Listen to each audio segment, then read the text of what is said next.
Marinaro, 16 games left for the Montreal Canadiens in their regular season, going into the game tonight, taking on an arch rival from the same conference, from the same division. Two original six teams. They don't like each other. They hate each other. The Montreal Canadiens had a 1-point lead on the Boston Bruins going into this game. The Bruins had played one more game than Montreal, but they had two regulation wins more than Montreal. This was a 4-point game. Marty St. Louis called it the most important time of the year, the most important game of the year. The last time the Montreal Canadiens had lost 3 games in a row, it was back in the middle of November. And guess who that third loss in a row came against? Yeah, the Boston Bruins on a Saturday night beat the Montreal Canadiens by a score of 3-2. Was it going to happen again? The game was tied at 2 going into overtime. Cole Caufield, 1 goal away from 40 goals on the season. Everything happened in the overtime. The Bruins had possession. Demidov got hooked. Demidov shot, saved by Swayman. Texier shot, Thompson shot. Zaka breakaway. Lane Hutson to Suzuki to Caufield. He scores. Canadians win the most important game of the year. And they give themselves an even bigger cushion versus the Boston Bruins. They needed this one. They got it. Habs went 3-2. I'm fired up. So is Pierre McGuire. 2 surprise guests coming at you as well on your number 1 Habs postgame show on the Sick Podcast. Coming up in 3 short minutes. I'm Marinaro.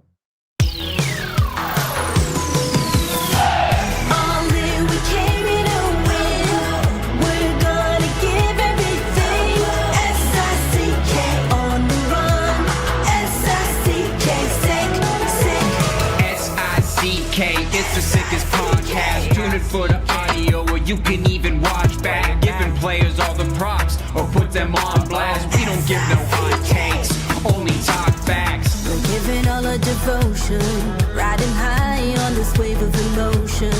Going all out, yeah, cause this is our time. No, ain't no stopping us till we reach the finish line. All in, we came here to win. We're gonna give everything. S-I-C-K on the run. S-I-C-K, sick. On fire, we're ready to fight. We'll bring the house down tonight. S-I-C-K on the run. S-I-C-K, sick. Play it on the car ride, play it when you lounge. X and O, you know that we can hold it down. Shout out to my man Sammy, got it off the ground. And to all the listeners tuned in right now, got debates, analysis, and speculation. This is sports talk for the new generation. You know where to find us, got a reputation. Sick Podcast, your number 1 sports destination. Giving all our devotion, riding high on this wave of emotion. Going all out, yeah, cause this is our time. No, ain't no stopping us till we reach the finish line. All in, we came here to win. We're gonna give everything. S-I-C-K on the run. S-I-C-K, sick. On fire, we're ready to fight. We'll bring the house down tonight. S-I-C-K on the run. S-I-C-K, sick. S-I-C-K, it's the sickest podcast. Tune in for the audio, or you can even watch back. Giving players all the props, or put them on blast. We don't give no hot takes, only talk back. S-I-C-K, S-I-C-K, S-I-C-K, S-I-C-K, S-I-C-K, S-I-C-K,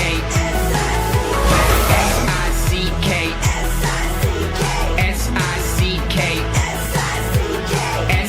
S-I-C-K, S-I-C-K.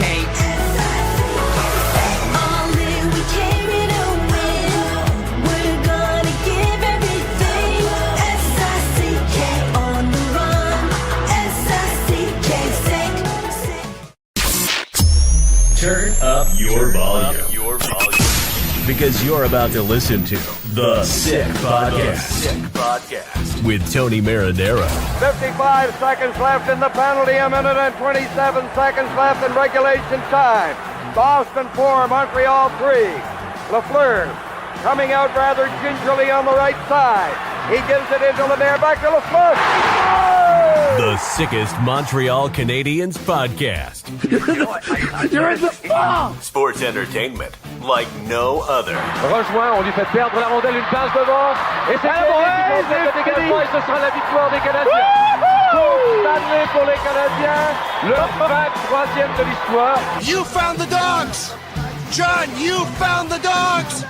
He found the dogs! And all together, they worked a young team to the top. And now, a 24th Stanley Cup banner will hang from the rafters of the famous Forum in Montreal. The Canadiens win the Stanley Cup! Brought to you by Energy Transportation Group. Driven to be different. La Vida TV.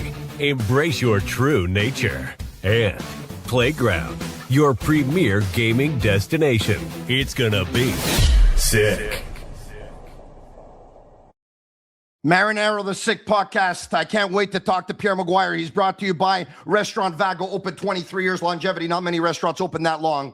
Private dining rooms for any occasions, birthdays, engagements, corporate meetings, plenty of free parking after 6, open Monday to Saturday evenings, and lunch Tuesday to Friday. Fresh quality ingredients, old world Italian classics, and new Italian as well. That's what I love about them. Come see Tommaso, the most popular man in westbound. At the front of the house, his partner Angela. At the back of the house, Restaurant Vago brings you Pierre McGuire. The McGuire Report. Presented by Vago Italian. Wow. I was sweating bullets, Pierre. I could tell that you probably were as well. I don't know how the players were feeling, but I know how they're feeling right now. The Montreal Canadiens players are pumped. They're excited. Marty St. Louis called it their most important game of the year, Pierre, and they win it 3-2 in overtime. In an ideal world, let's be honest, versus the Boston Bruins team that played 2 games in 2 nights, this was their second. They would have wanted to win this one in regulation. Regulation wins is still something the Canadiens need to improve on. But at the end of the day, you absolutely just need to get the 2 points. They got it, Pierre. Just take the points and move on to Detroit. That being said, there were a lot of heroes in tonight's game, starting with the big boys came to play. When the team fell behind 1-0 on the power play goal by Pavel Zacha, you start to wonder about where the team's actually going to be. I didn't like the game from Carrier at all, especially the penalty that he took to start the game. And then he took another one in the third period. He's really lucky he didn't get called on it. High stick again. They're going to have to talk to him. But by and large, this was a really solid game. Dobes really showed up to play, especially late in the game. He made some really good saves. His confidence was there. You could see him going out and handle the puck. Lane Hutson was phenomenal. That play he made in overtime with his stick to break up a potential 2-on-1 was phenomenal. I still don't like some of the better players in key times defensively. But all that being said, there were a lot of positive things in this game for the Canadiens. Pierre, talk to me about the decision to start Dobes in this one because, once again, Dobes started on Saturday night versus San Jose. Fowler started on Sunday versus Anaheim. We know what happened. They lost both those games. But this Marty St. Louis called it the most important game of the year, Pierre, and he gave it to Dobes, which leads me to believe that if tonight was game 1 of the playoffs, Dobes is starting. For some, that's no surprise, but for others, they say, you know what? They thought that Fowler probably could have probably made things a little bit not easy for the Canadiens because Jakub Fowler had played in big 4-point games going into this one, Pierre. He played versus Buffalo. He played versus Detroit. He played versus Ottawa. But in this big 4-point game, Marty St. Louis called it the most important game of the year for the Canadiens. It was Dobes that started, Pierre. Yeah, that was the most important game up to this time of the year. The next game in Detroit is the most important game of the year. That's what happens at the end of the year. You can't overreact to one goalie playing one night and one goalie playing the other night. Let's see how it starts to go. There's still plenty of time to go, but Dobes deserves all the credit. I don't think speculating about who the goalie is going to be or could have been or should have been. The fact is the team got a win. I don't know what Marty's going to do on Thursday, but I do know this is that the kid played really well in goal. He deserves a lot of credit. And if Marty feels he's the best guy to play, he's the best guy to play. Let's see how it goes. But to say that, oh, yeah, this is going to be the guy the rest of the way, I think it's a little bit premature. Okay, Pierre, the last time the Montreal Canadiens had lost 3 games in a row, it was back on November 11, November 13, November 15. November 11, they lose 5-1 versus LA. November 13, they lose 7-0 versus Dallas. November 15, they lose 3-2 versus Boston on home ice in Montreal. And that third loss in a row ended up becoming 4, and 4 ended up becoming 5 because they lost 4-3 in overtime in Columbus and then ended up losing 8-4 on home ice versus Washington. Pierre, if you want to make the playoffs, you have to limit the amount of losing streaks. They were able to limit this losing streak to 2 games, not 3. Yeah, no, I give them a lot of credit. And that's an urgent Boston team, especially with the way they lost last night in overtime down in New Jersey on a Paul Cotter goal with 6 seconds left in the game after McAvoy hit the post. So, look, at Boston was urgent tonight. You could see it. They played with playoff intensity. Montreal, to their credit, played with playoff intensity. This was a game that everybody, I think, should have enjoyed watching. It was a ton of fun to watch. There was a lot of action at both ends of the ice. That's what Boston – now, you could see some of the weakness of Montreal too. Boston went after them physically. You know, they're big guys. Like Goalie tried to initiate on Kastelik, and Goalie went flying down like a power window. And so this is what we were talking about. Montreal's still not hefty enough to play in a lot of these big boy games, but tonight they were good enough, they were hard enough, and they were good enough in goal to win this game. Pierre, that's the one thing that the Canadiens are going to have to do, of course. They're going to have to, at some point, get themselves an energy line. And take a look at the Boston Bruins. They have Sean Corrali with Kastelik and Tanner Janot.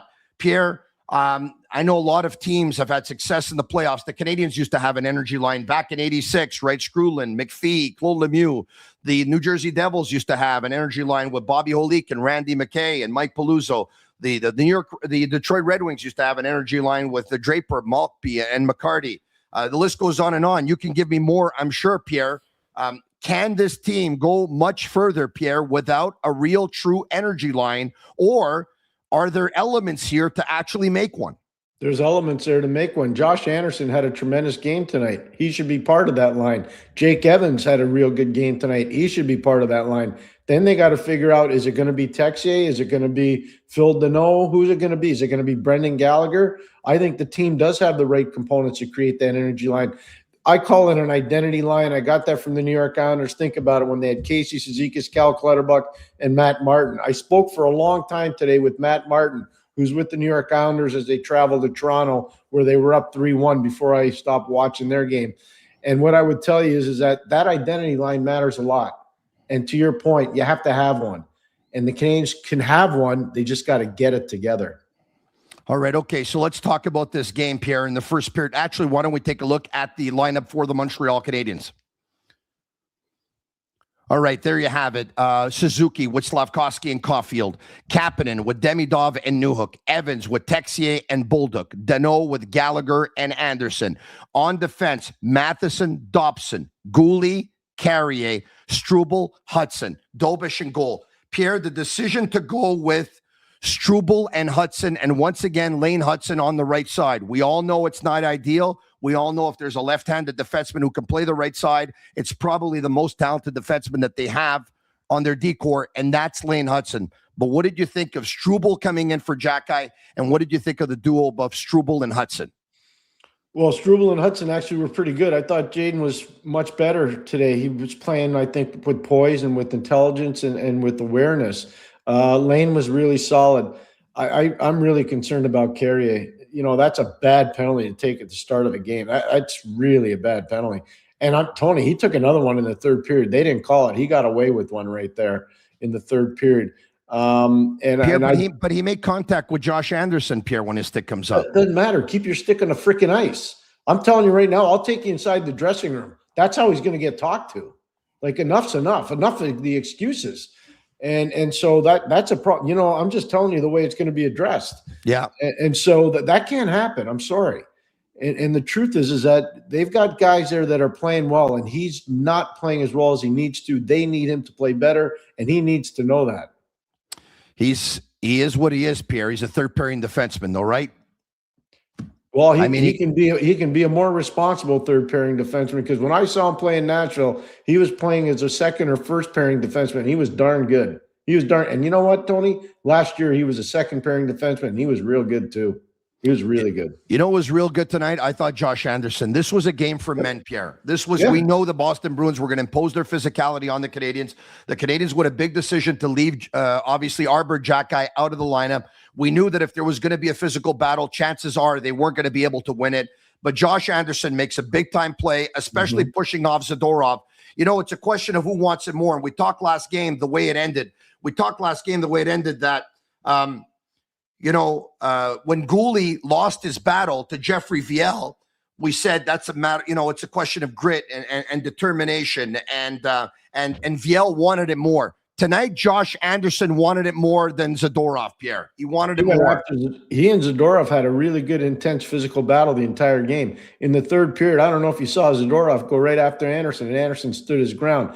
No, you're right on. That's a very good point. That's an astute hockey point, and he did want it more. And I don't know if you saw the big I don't know who he got. I think it was McAvoy at the end of the game. He pile drove him into the boards at the end of the game. I mean, I thought Josh had a tremendous game. And that's why if you have a line with he and Jake, let's just say it's he and Jake Evans and Brendan Gallagher. Let's just say that's your energy line. Yeah. That's pretty good, Tony. I'll tell you this, though. I'll tell you this, and you said that the Boston Bruins imposed their physicality tonight on the Montreal Canadiens, and I don't disagree with you. But I've seen games where Cole Caufield was a target. I've seen games where Lane Hutson was a target. I've seen games where teams are being physical on Ivan Demidov. I believe the Canadiens were actually targeting Charlie McAvoy tonight. They went after him a couple of times. They went after Charlie big time. They did. 100% they did. And this is something that you and I have talked about. I told you one time when I was fortunate enough to be with Mario in Pittsburgh, and why we would tell our tough guys, don't go after their tough guy. Just go by their bench until they're star. The next time your guy goes near Mario, it's not you we're gonna take the star out. You're gonna get it. You are gonna get it. And that backs everybody off pretty quick. You know what? It was a game that was telling as well, I think, because I'm going to tell you this. There was a line of Evans, Texier, and Bolduc. Bolduc was in with Kirby Dach out. Canadians announced earlier today, Pierre, Kirby Dach's going to miss 2 to 4 weeks. Hurt again, Pierre. Mm-hmm. Yeah, I know.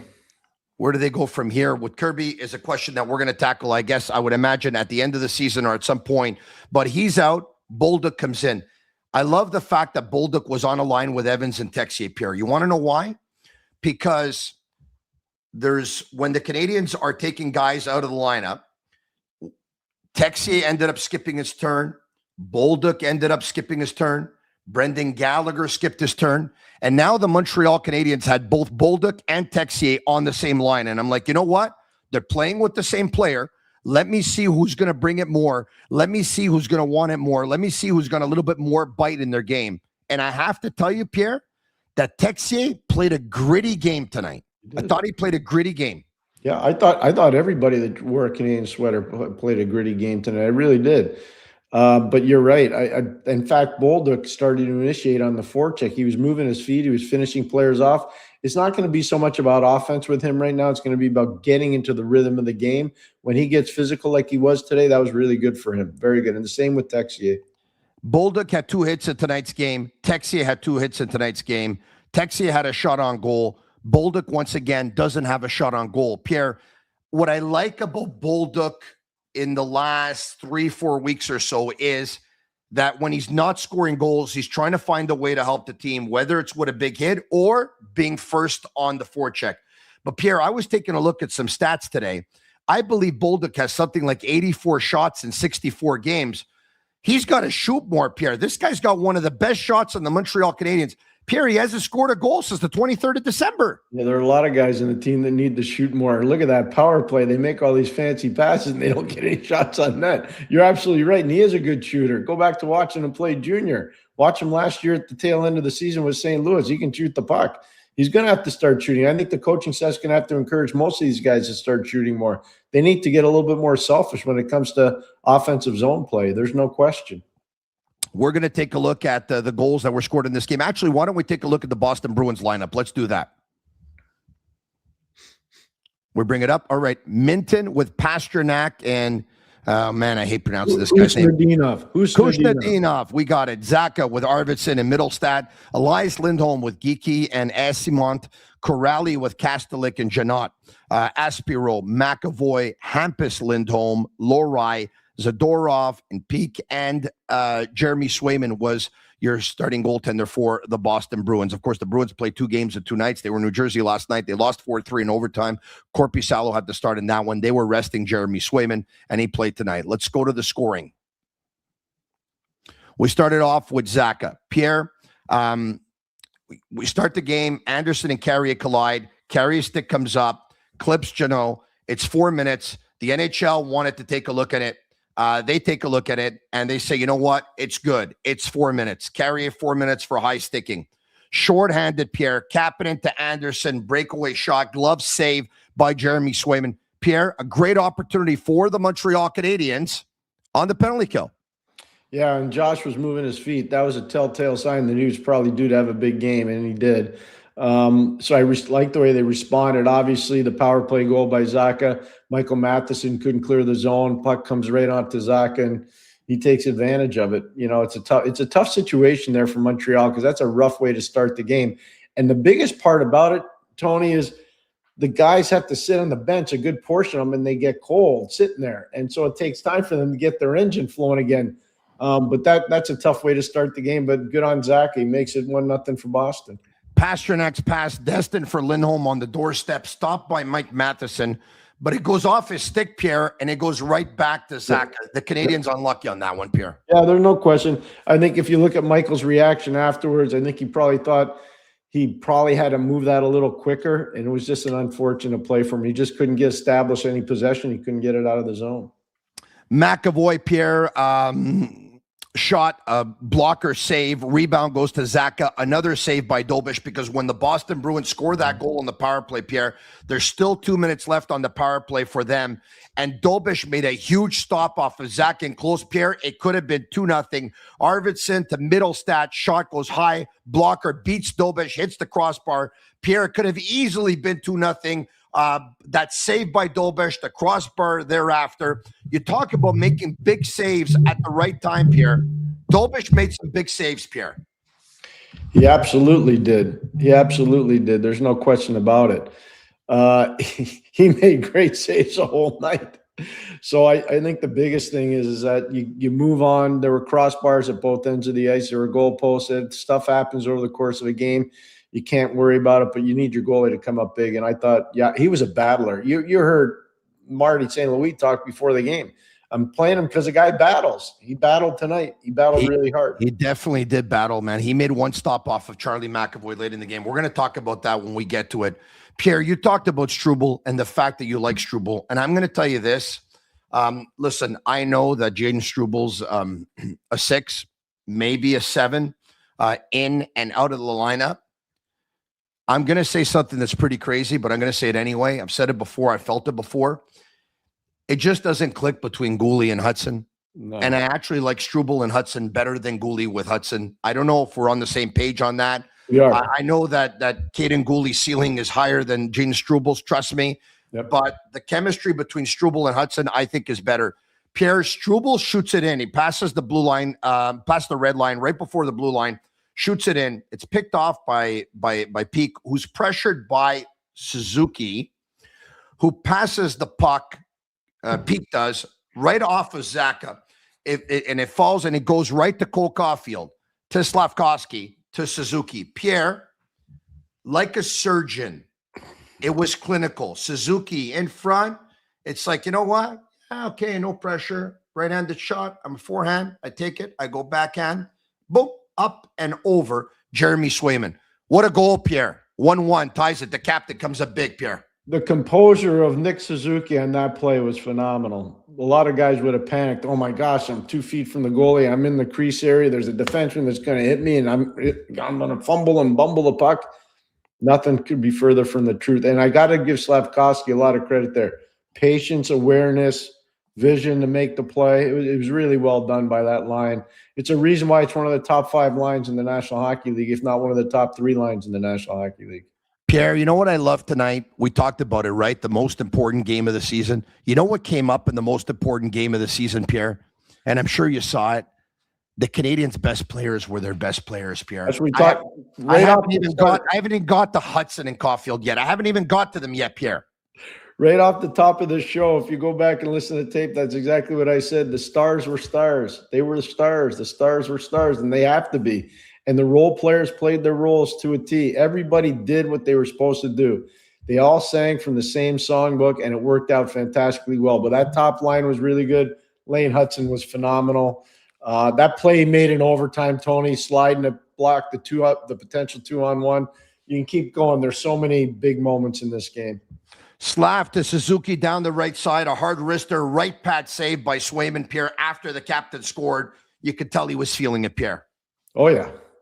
Yeah, Nick, Look, at a lot of these guys played guilty from the other night too, and from the weekend. You know it, and I know it. They Big don't want to time. say it, but they played guilty tonight, and they knew it. They did not play a good game on. They can say whatever they want. They didn't play a good game on Sunday and Saturday. They didn't play. They didn't play Saturday. They played one game this weekend, and they didn't play it very well, and that was on Sunday. And they knew they had to bring the A game, and that's why the coaching message was really strong. I admire Marty for laying it out there and saying, this is our most important game of the year, and the guys responded. That's the kind of respect they have for their coach. I like that a lot. Yeah, and you know what? I like it a lot too, Pierre, and we're going to discuss it for sure. We're going to get down to it. Matheson, Pierre, carried the puck down the left side, and before going behind the net, he passed it in front to Kapanen. I thought that was a great play by Michael Matheson. Kapanen with a quick shot within 1 foot, Pierre. Jeremy Swayman gets a glove on it right above the left pad, hits his glove. That's a big-time play by Mike Matheson, Pierre. Could have easily been 2-1 for the Canadiens there. I agree. I couldn't agree more. Michael did a lot of things. When Michael's just focusing in on playing defense and just let the offensive part of the game come, that's fine. When he tries to force the offensive part of the game, Michael struggles.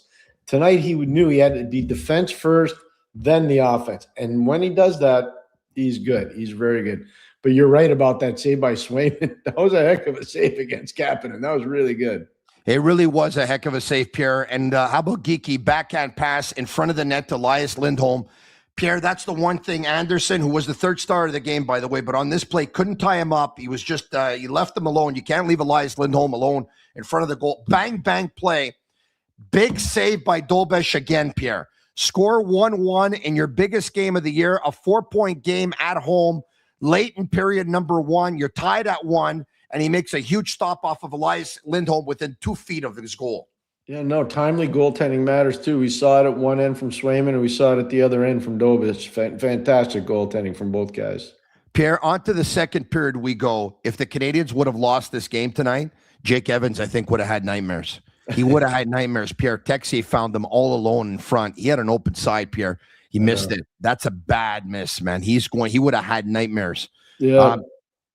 He's played well, though, over the last 3-4 weeks, Jake Evans. I really like the way he's very played. well. But you're right. I mean, those are goals you got to cash. He just didn't cash. It's unfortunate. But I look at some of the stuff he's doing in terms of face-off play, penalty kill play, driving the pace of the game. Do you see who the coach put out at the ice near the end of the game in the 3-on-3? Jake Evans went out on the ice because he trusts him. I saw that, Pierre. I saw that, Pierre. He trusts him, so... I can't wait to talk about that 3-on-3 because there's more crazy things that happen in those 4.5 minutes than happened in the entire game. It was unbelievable, and we're going to get to it, Pierre. Second period, once again, Middlestat, Pierre, gets away from Kapanen. And Pierre, we need to talk about this one, okay? Yep. Actually, I'm going to stop talking now, okay? I want to do this. I want to bring up some pictures. Why don't we do this? Before you bring up any pictures at Master Control, I'm going to send you one picture right now, okay? I'm going to send one picture right now, and this is the picture that I want to bring up because I have a collage of frame by frame by frame by frame by frame, but I'd rather go one picture at a time, I think. So let's bring up the picture that I just sent, Shane Gaumont and Master Control. If you can take a look at that and we can bring it up. The score is tied at 1. We're in the second period. And the Boston Bruins enter the offensive zone. Can we bring up that picture? We're waiting for the picture. Okay, can someone let me know when we can bring up the picture, please? I've just sent it in because Pierre, here we go. Talk to me, Pierre, about what you see. Well, right now you're outnumbered if you are the Boston Bruins. Stagnant play, 2 back checkers, and Jaden Struble in a one-on-one situation. So if you want to roll it, go. Okay, now I've sent the second picture, and they're going to bring it up here in probably the next 15 or 20 seconds or so. Yep. I'm sending a lot of pictures, I know. So they're probably going crazy right now. Yep. All right. So once again, there's Jaden Struble on the left. You have Kapanen at the blue line with Lane Hutson. Yep. Sent over the second picture. Can we get it? Here we go. Here's the second picture. So now, Struble has his guy, Pierre. Yeah, everything's good. Here's the problem. Look at Lane Hutson. What's he doing? He's looking at the puck. He's not looking at the guy that's on the back door because that's his man in transition. Perfect. Now, Kapanen, though, is on Zacha. Correct. Okay. And Laine's looking at the puck. He's all puck right? watching, it's called. Yeah. I will send another picture in. Up until this point, Pierre, we're all good. All right. Everything's good. Everything's good, but Laine is puck watching. No Correct. problem. Yeah. I sent over a third picture. We're going to have 4 pictures, not more than that. There's the third one that's going to come up here in probably a good 10 seconds or so. And what you're going to see now, and I'm taking a look at it, is This is called bad gap. See what Laine's doing? Laine was looking at the puck rather than knowing where his man was. So look at the spread. Look at the gap that's there. yes. Now you got a problem because now you got these two guys in the middle of the ice that are Montreal Canadiens players. What are they doing? They're looking at the puck carrier and they're not looking at the guy in the slot coming down the slot. Correct. Everybody else is sealed off. Now, Laine is assuming right now, he's saying, okay, hold on a second. Kapanen's got his guy, Zacha. So what am I going to do? I'm going to go to the puck carrier, Arvidsson. But both Hutson and Kapanen are looking at the puck carrier right now. They're not Correct. looking at Zacha. Correct. And I'll show one more picture on how the play ends up finishing off, Pierre, because Zacha just keeps on going and goes to the front of the net. And instead of a player going with him, and we'll discuss who that player should be in the next 30 seconds, both Kapanen and Hutson end up going to Arvidsson, who with a pass will find Zacha. He redirects it. The Bruins go up by a score of 2-1.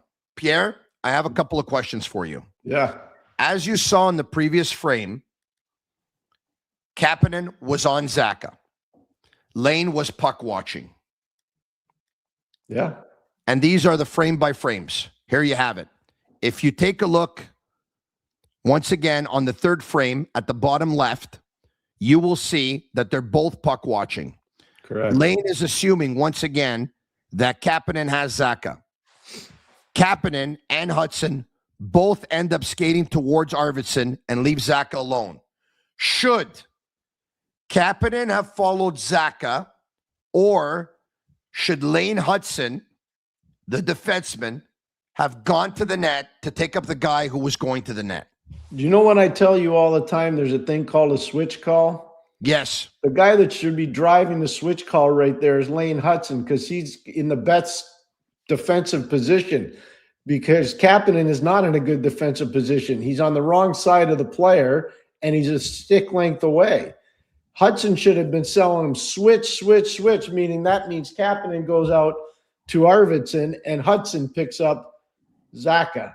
But there's no switch call made. They didn't talk. And you know how I can prove to you they didn't talk?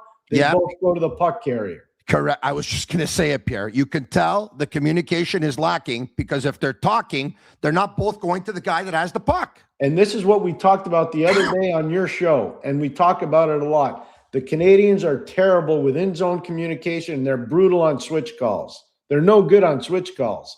That's why they get beat on the high cycle a lot. How are they going to end up being a team forward of 7 that's going to take advantage of this and exploit it?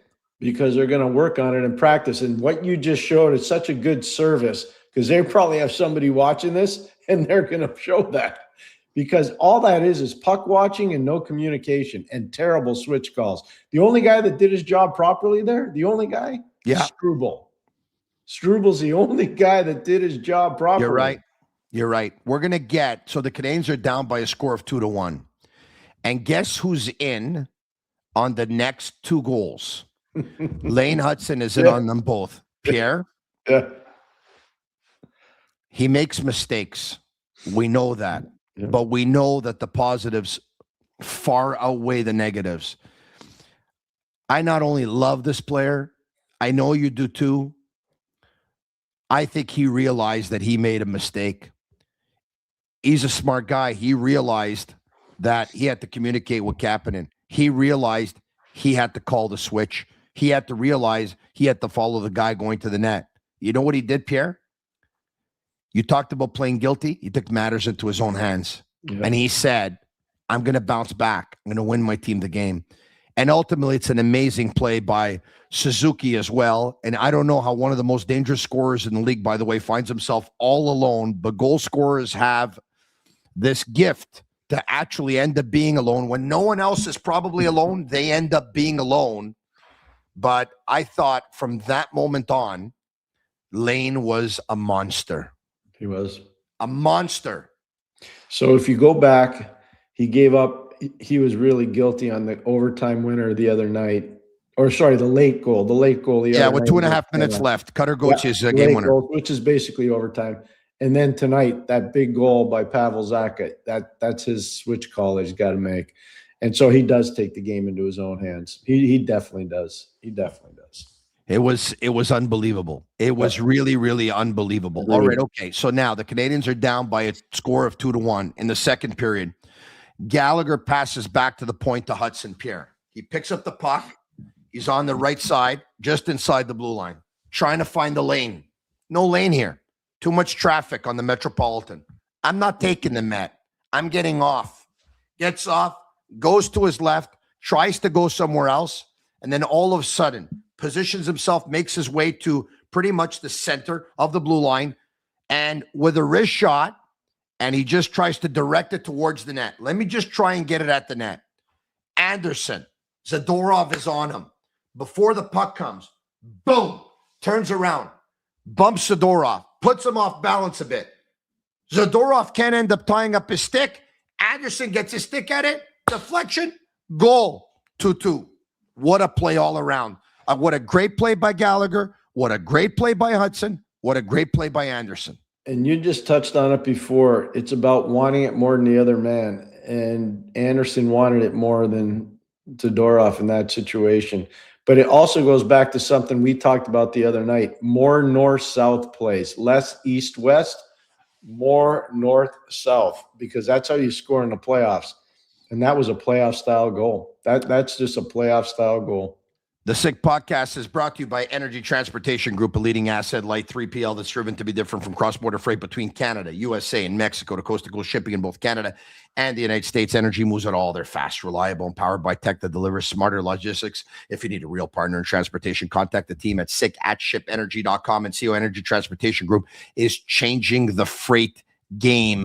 The World Series of Poker Circuit returns to Playground from March 23rd to April 7 with a $2.5 million guaranteed main event in 2025. The WSOP Circuit main event at Playground shattered records, generating 1,978 entries and a $4.45 million prize pool, Pierre, the largest in the World Series of Poker Circuit history. It's the first of 4 massive WSOPC events on the Playground schedule for 2026, and every one of them is a can't-miss event. Be a part of history. Visit playground.ca/sickpodcast or click the link in the YouTube description to spin a virtual wheel for a chance to win up to $100 in free play. Also, for the big games, you want the best beers on your team, whether it's Bittt TB IPA with its bold flavor, Bittt TB Lager with exceptional smoothness, or Bittt TB Ultra Lager, which is ultra light and ultra refreshing. They always have a place on your team. Bittt TB, brewed for special occasions, and please drink responsibly. Speaking of which, Pierre.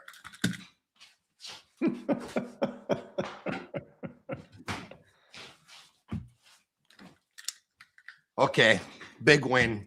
Game of the year. Game of the year. 4-point game. Game of the year. Cheers, Pierre. I don't know where yours is, but I'll just have my water. There we go. Tony drinks beer. At least I am tonight, for sure. 100%. Wow. Man, that's good. I got to tell you, this one here, 5%. This is their blonde lager. This is good. Bittt TB. Here we go. Brewed for special occasions. Tonight's a special occasion. Pierre, I grew up with this rivalry, Pierre. You did too, Pierre. I grew up with this rivalry. We all know the Canadiens and the Bruins in the 70s, including the Canadiens' big win over the Bruins in 71, the Canadiens' big win over the Bruins in 79. The year the Canadiens won the Stanley Cup in 86, they faced the Bruins in the first round. They swept them.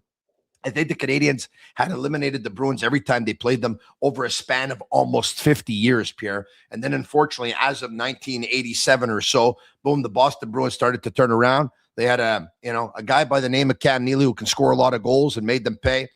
They had Reggie Lemelin and Andy Moog, and they had Rennie Rancourt singing the anthem. They used to give the fist pumps, and they used to beat the Canadiens, Pierre. It used to drive me absolutely crazy.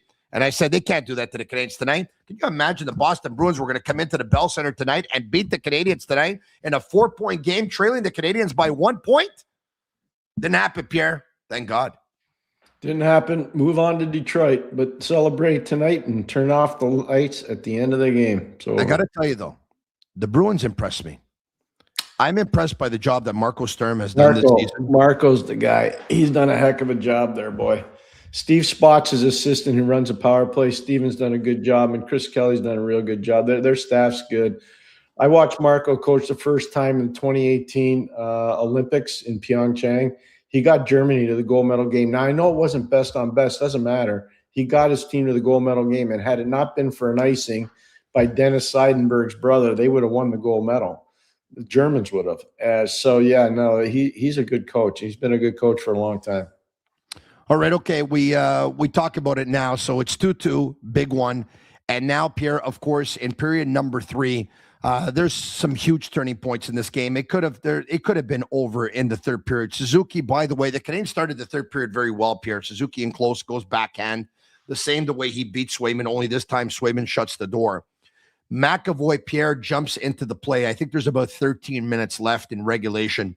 And he was about 6 feet out, Pierre. He gets a pass, a big shot by him. He's going far corner. Pierre, it ends up being a blocker save by Dobes. But he actually lunged, Pierre. He dove at that puck. You talked about his ability to fight. He lunged, Pierre. Yeah. It was an awkward save opportunity, but it looked a little bit like Dominik Hasek. It's unorthodox, but it gets results, especially if you're athletic and really competitive like those two guys are. Obviously, Dobes isn't Hasek yet, but I was really impressed by Jakub Dobes. Caufield makes a move in close on peak, takes Swayman out of his net. He shoots. He hits the side of the net. Yeah. Puck goes back in front to Nick Suzuki, who shoots. Peak stops it, lies down on the puck. It ends up coming out, Pierre.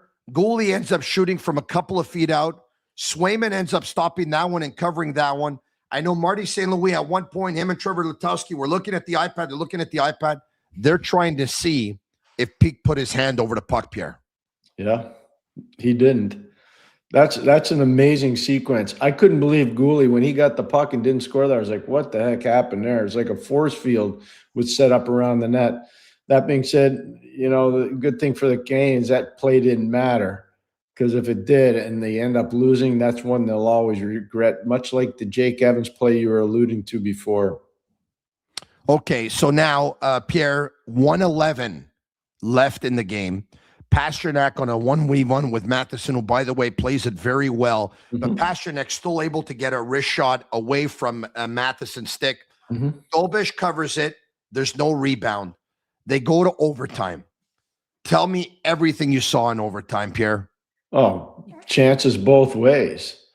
You start to know because you want them to win the faceoff, and you do, and then you turn it over, and then the other guys are going the other way.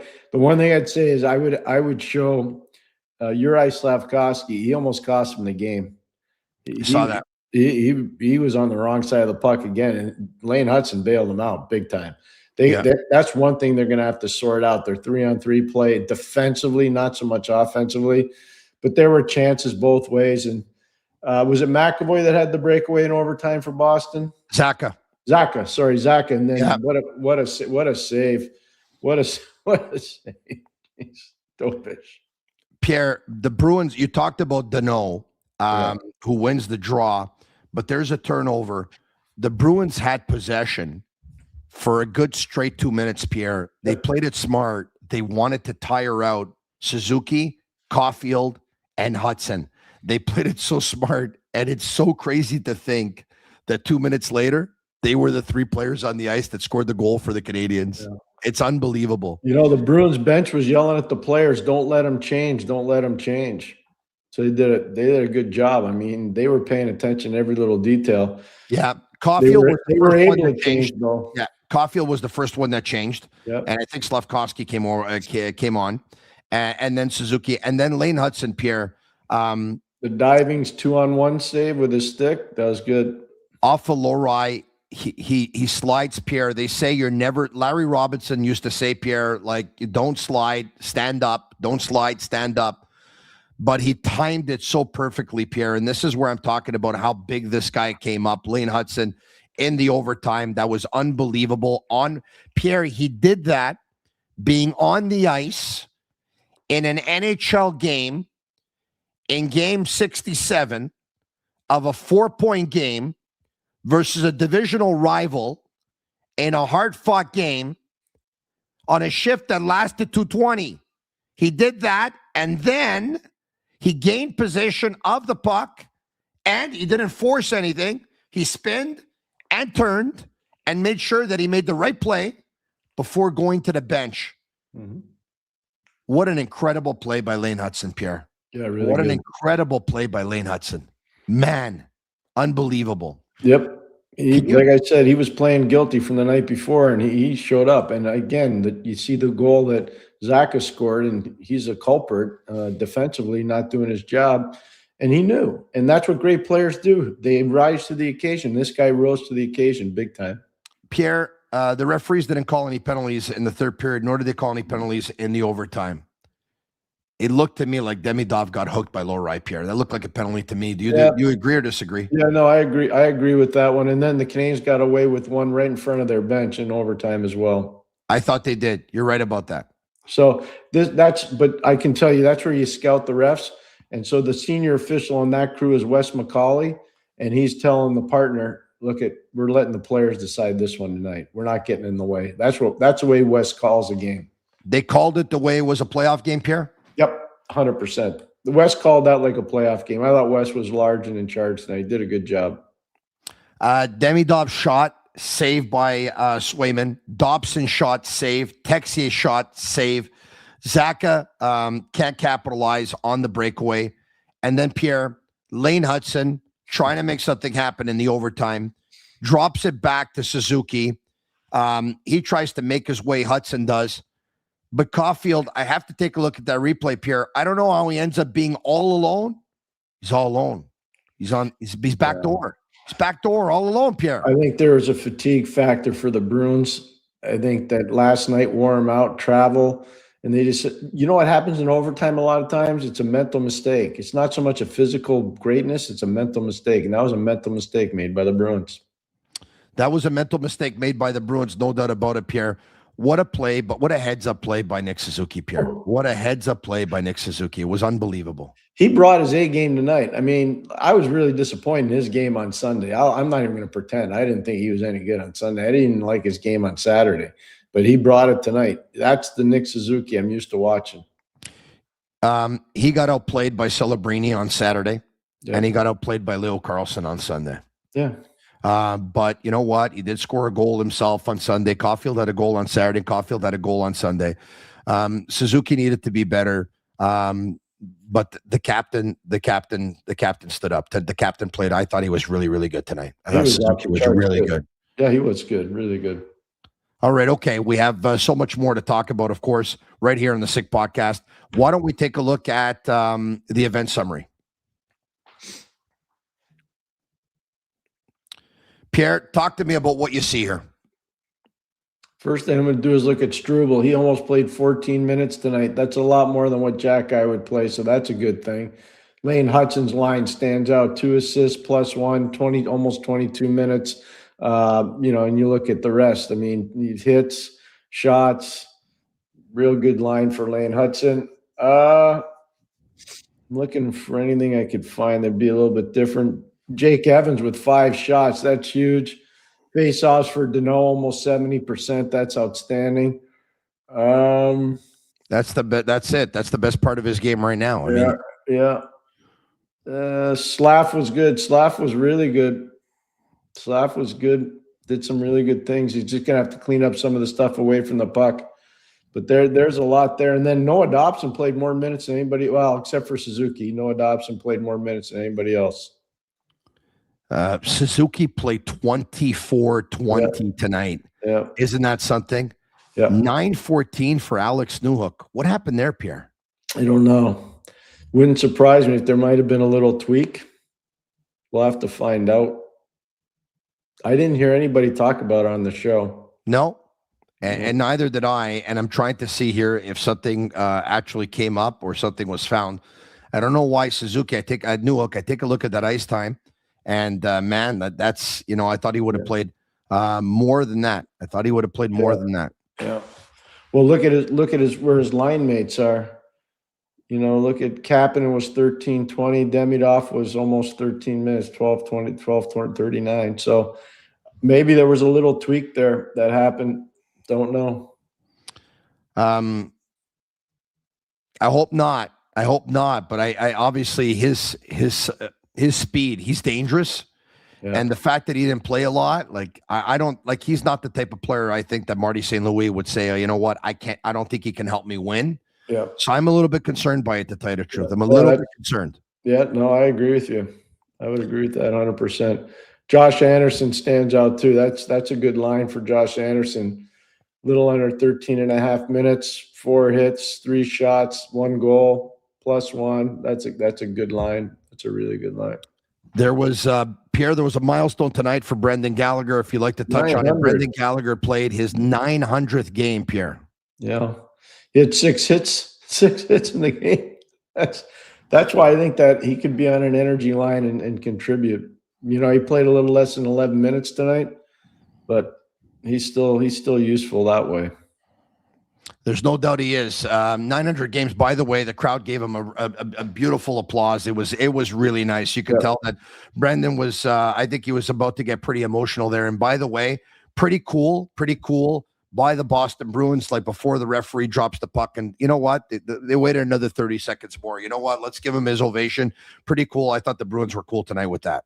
Yeah, that would come probably from Marco too. I would tell you that right now. Marco Sturm's an amazing guy. I don't know how well you know him, Tony, but he's a special guy. He really is.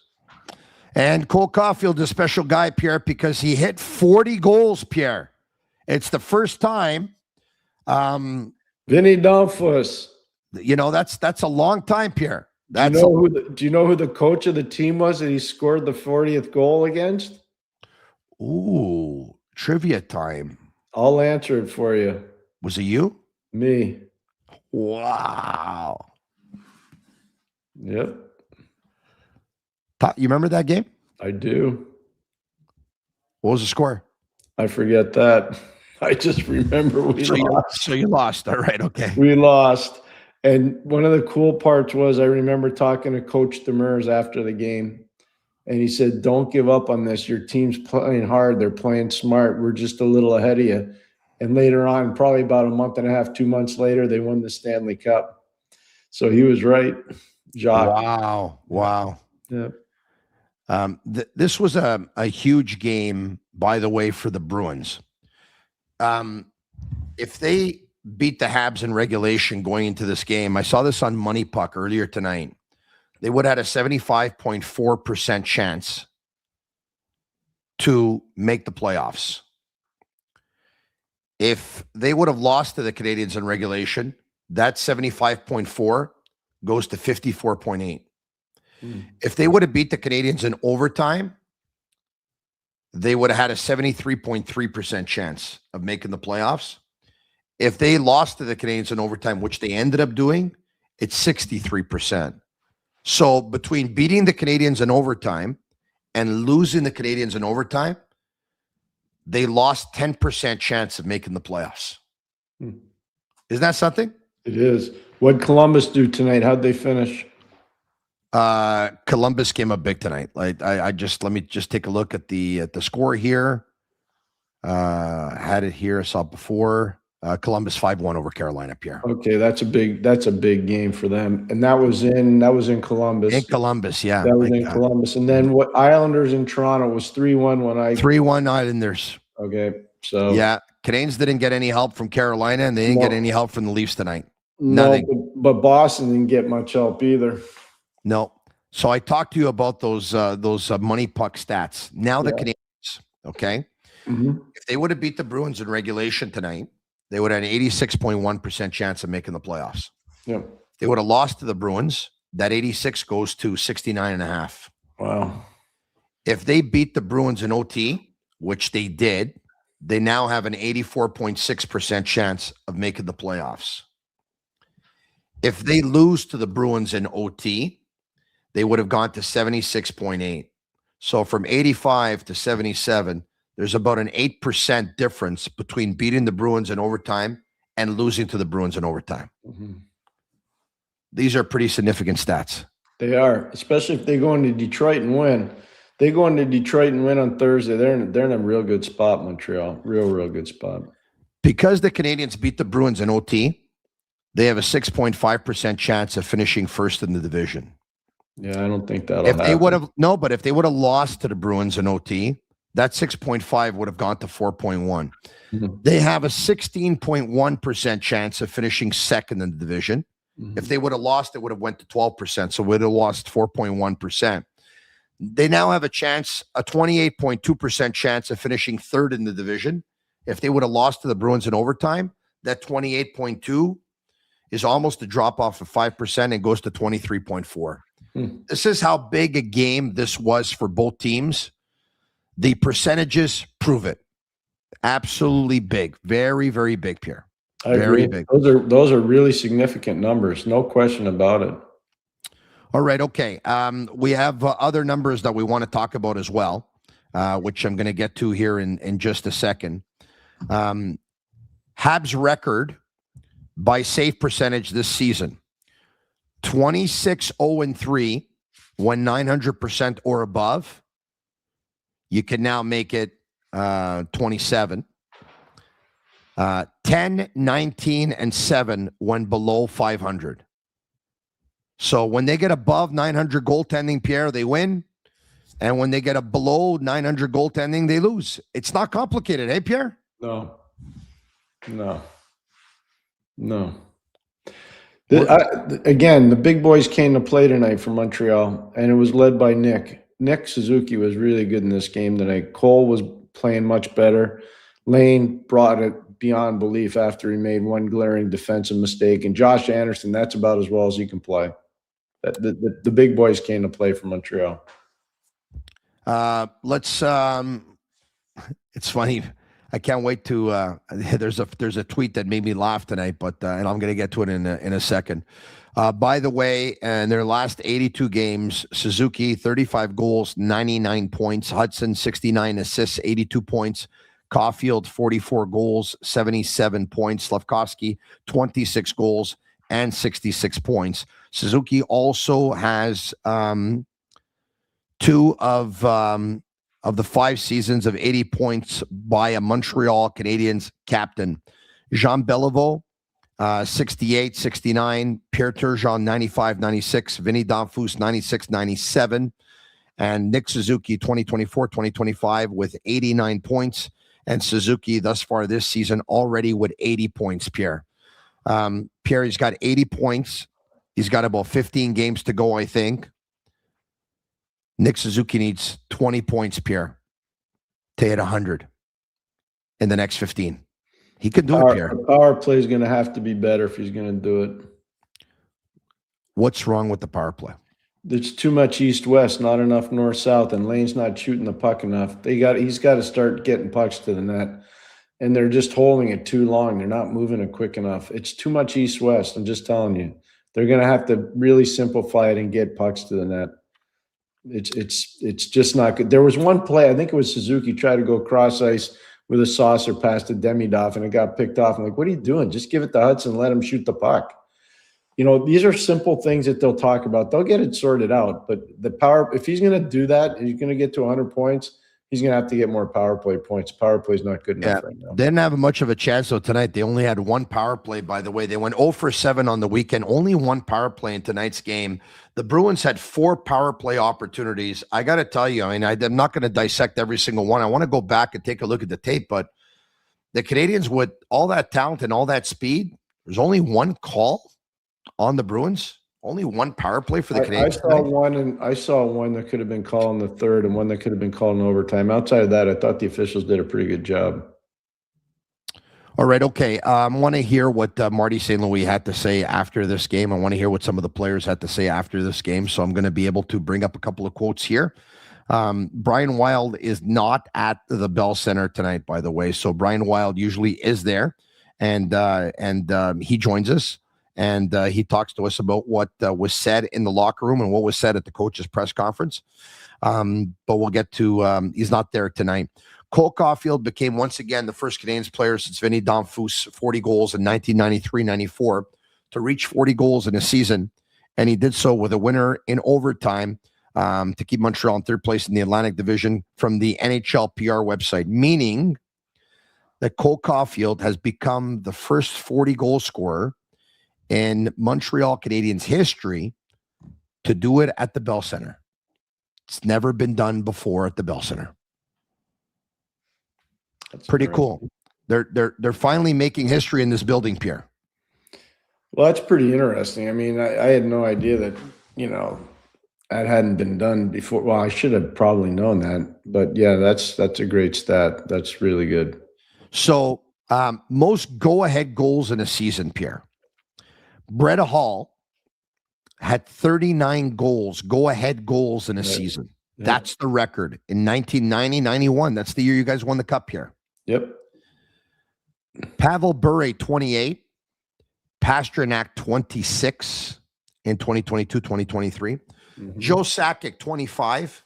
John Leclerc, 25. Cam Neely, 25. Cole Caufield this season, Pierre, 24. What year did Sakic do the 25? Does it say? 2000, 2001. Yeah, that's a cup year. Yeah. Yeah. That's a pretty amazing season for Cole Caufield. Hey, listen, that's some pretty spectacular company. I'm just telling you. So when Brett Hall did it that year in St. Louis, like they were good, but they were not a super elite team. They were a good team. That's for Brett really carried that team. That's pretty amazing for Cole Caufield. That's special. That really is. Well, when he did it, Pierre, they had one of the best 1-2 punches in hockey, right? Yeah, no. Hull and Oates? Hull and Oates, yeah, no. It was not long after he got traded out of there for Craig Janney. Hull did, or Oates did. That's pretty crazy. That's pretty crazy. That was a pretty crazy trade, I think. Pierre, one of the best playmakers of his generation, huh? He was good. Who, Adam? Adam Oates could really pass the puck. He's a Hall of Famer. Yeah, he was a great player. Great player. Yeah. Marty St. Louis notes that when he was 18, he notes that he was 18, says Stu Cowan via Twitter, when Vinny Danfus scored 40 goals for the Habs. So Marty St. Louis was 18 years old, Pierre. Was he at UVM yet? I would imagine he was. Let me just see. Look it up right now. The only reason I say that, we used to have Hartford Whalers had training camp at Burlington. That's where we used to go. Yeah, I would think so, Pierre. Well, probably no. It was probably right after that because his first year at UVM was 93-94, Pierre. Okay. Well, that's the year that Danfus did it. 93-94, 93-94. Yeah, that's it. Yeah. So he that would have been there. We had training camp there. It's his first year at UVM. Yeah, his first year at UVM.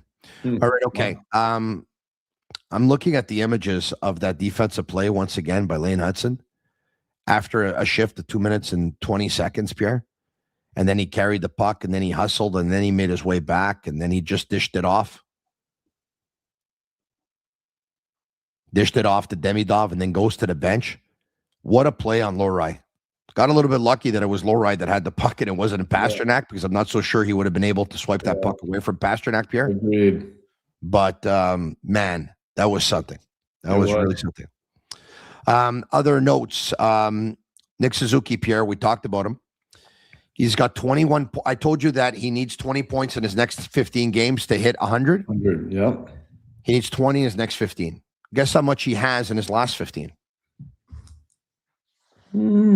I'll 21. Say, I was going to say 17. I was going to say 17. So 21, Pierre. So if he plays his next 15 the way he played the last 15, Pierre, he's going to hit 100 points. And if he does that, he's going to be the first Montreal Canadian player to do it since Mats Naslund did it back in 1986, Pierre. That's amazing. That really is amazing. That's amazing. That's a pretty good trade, huh? What a trade, man. So it's amazing because I know that they were talking about somebody else in that deal before Suzuki was agreed to. Cody Glass? Correct. That's unbelievable. It's unbelievable. The way, your future can change. It's unbelievable. They get Cody Glass. He's not Nick Suzuki. He's a good player. No, Cody's a good player, but he's not Nick Suzuki. Well, you got Cody Glass. You're still in the rebuild. You're not a contender. With all due respect, right? No, it's true, though. No, but I'm not going to, he's an NHL player, and he's a good player, but he's not Nick Suzuki. And that's unbelievable because Glass was drafted, I think, 6th or 7th or something, and he was a high pick. Suzuki was 13. I'm actually gonna bring it up. He was a high pick. Cody Glass. He was drafted 6th. He was high. And Suzuki, like I thought, was drafted 13th. Same draft year. Yeah. Vegas had drafted Cody Glass 6 and Nick Suzuki 13. That's it. Think about that draft. Nico Hischier, number 1. Yeah. Makar went 4, right? Yeah, Makar went 4. Patrick went 2. Heiskanen and Makar went 3 and 4. But I want to talk about the center, the forwards, okay? Yep. You ready? Yep. The forwards in the top, I'm going to stop it at probably the top 20 forwards to come out, right? Okay. Maybe a little bit more, but Hischier, Nolan Patrick, Elias Pettersson, Cody Glass, Elias Anderson, Casey Middlestat, that we saw tonight, Michael Rasmussen, Owen Tippett, Gabriel Velarde, Martin Nichas, Nick Suzuki, Josh Norris, Robert Thomas, Philip Hinnell, Ryan Poehling, Morgan Frost, Shane Bowers, and Klim Kostin.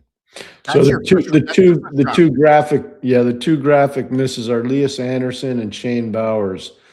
Bowers, a kid that played at Boston University. Yes. Elias Anderson was a kid from Sweden, and they both missed. But my question to you is, if you could have one forward that was drafted in that first round, who would it be? Well, they're just one. Just one forward. Yeah, I would make it a competition, quite frankly, between Hischier and Nick. I would have to think about it. I have them both ahead of other players that are in that draft. Hischier's a much better player than he gets credit for. Hischier's a good player. He's a really good player. In 73 more games, he's picked up 19 more points. Yeah, he's a 200-foot player. Yeah, defensively, he's not as good as Bergeron, but there's a lot of similarities. He's a hell of a player. He would be a great second-line centerman for a team that wins their red by the He'd be just what the doctor ordered. Don't you think? He would be good. You're funny. He would be really good. He would be really good. Okay, I think we have someone who wants to say hello. So why don't we get to them? How are you, gentlemen? How are you? I'm good. Welcome to the Habs postgame show. The Habs beat your Bruins by a score of 3-2 in overtime. I'd like to hear your thoughts. My thoughts are, first of all, I did call overtime in my Betway pick there. Oh, good for you. Good for you. Listen there. I thought it was, look, I actually thought that game had no business getting to overtime, to be honest, guys. I felt like the Habs outplayed them. The Bruins did a good job of staying in it. But, when all was said and done, I think the better team tonight won the game. I think it's a game that could have gone either way, but the Canadiens, based on NHL Edge, had more of the quality scoring chances. But I thought the Bruins, who played last night, I thought the Bruins played a good game, guys. I really did. Yeah, I thought it was a really good hockey game. Yeah, I enjoyed the game. I just thought there were times where, and as Pierre pointed out though earlier, and you mentioned them playing last night, I think that played a factor. Listening to you guys on my Uber ride back here, you could see periods in the third period and then clearly in overtime where the fatigue started to set in for the Bruins. And as Pierre was saying, mental mistakes led to that game winner there. But no, I'm not trying to take away credit from the Bruins. I just felt overall there were more better pockets for the Canadiens than there were for the Bruins. I also thought there were times too where the Bruins tended to leave Jeremy Swayman out to dry in their own end, but maybe that's from fatigue. I think there were times where he really bailed them out and kept them in there and kept it a 1-goal game or a tie game. And I felt like he was a main reason they got to overtime. He was good. And you know what? I'm wondering if, guys, you think the Bruins last night, who were playing 2 games in 2 nights, who went with Korpisalo, Swayman went tonight, looked ahead to tonight's game? Jimmy? No, I think they thought they were going to win last night in Jersey. Yeah, I thought they were going to win. They thought they were going to win in Jersey. They had a 2-0 lead. They were pretty comfortable in there. I didn't. Yeah. What do you think, Jimmy? Yeah, I mean, I thought, I'm with Pierre. I thought they had the game there. That's a game they're going to look back on. I mean, when all's said and done, if they don't finish as high as maybe they envisioned in the standings, or they missed the playoffs, that's definitely one of those games they look back on where they should have got the 2 points. But I get what you're saying. It's a rivalry game in Montreal. A lot of things on the line, obviously standings wise. So there could have been a little of that as the game went on in New Jersey. And that maybe is why they didn't get the 2 points that they thought they deserved earlier in the game. We'll see. But when it came to tonight, guys, I thought one of the interesting things for the Bruins' point of view was Pavel Zacha, I think, is kind of an underrated story right now for the Boston Bruins. We talk about Pastrnak. We talk about Charlie McAvoy. We talk about Jeremy Swayman all the time, or even some of these young guys that have come up. And yet you don't hear much about Pavel Zacha, even in Boston. He's just been unreal. I'm looking at him. He had 5 hits today, 5 shots, 5 hits, 2 goals. I mean, this is a guy that a lot of Bruins fans would have had no problem last offseason with Don Sweeney moving in a deal. They thought they could get some value for him, and the Bruins got to be damn happy they kept him. Hey, the New Jersey Devils dumped him because they didn't think he could play. Yeah, exactly. We're speaking of the Devils. Yeah, good point. I mean, There was anytime you talk to anybody about Zacha, they would say, good player, not sure he's a centerman. He plays like a centerman to me. I think he's a centerman, Pierre. He is now. Yep. He wasn't earlier in his career. No, but what's great about him, guys, is he can play the wing or center. Like he's a versatile guy that I think Michael Sturm really appreciates in that respect, because and it's not necessarily that where they have to have him on the same line all the time either. It used to be he would always be with Pastrnak at times. Now I think he feels that he can slot him in the first, the second, maybe even a third if he wants to drop him down a bit. And maybe he's tired, he needs some rest, but he's always going to be effective no matter where he is in the lineup. It's good. It's good points. Really good. Jimmy, with this loss, what do you think of the Bruins' chances of making the playoffs? I think they're still good. I mean, the schedule's not the most favorable, but then you could say that about a lot of teams right now, right? I mean, thanks to the Olympics, it's been a tough schedule for every team in the NHL. But, looking ahead specifically at the Bruins, it's going to be tough, but I do think they make it. They'll probably get in as the last wild card the way I'm looking at it right now. Jimmy, Canadian Stars were their best players tonight. Yeah, Cole Caufield. I mean, what a goal there. I heard you, Tony, saying, how is he that wide open there? How's he on the back door there? And it's true, but I think it goes to what Pierre was saying in terms of the fatigue. But they were the best plays. And, hey, credit to Dobes. He came up with some big saves when they needed it and, kind of stemmed some momentum shifts that the Bruins had there. So, yeah, they delivered there. I thought Pastrnak – and, guys, I apologize if I'm going out in the connection's a little slow. Don't worry about it. You have me? Yeah, we have you. Don't worry about it. Okay. Yeah, we have you, Jimmy. Go ahead. I was just going to say, I thought Pastrnak played a solid game for the Bruins. McAvoy, though, he had been on a tear lately, but he was a -2 in Jersey the other night, and then he didn't really have the best game, I thought, tonight, but there were some pockets where he was solid, but I think he's a little tired right now, to be honest. I think fatigue's setting in for Charlie McAvoy, but they're going to need him to dig deep because they're going to need him down the stretch here. I was saying to Pierre, I thought the Canadians were trying to hit McAvoy every chance they got.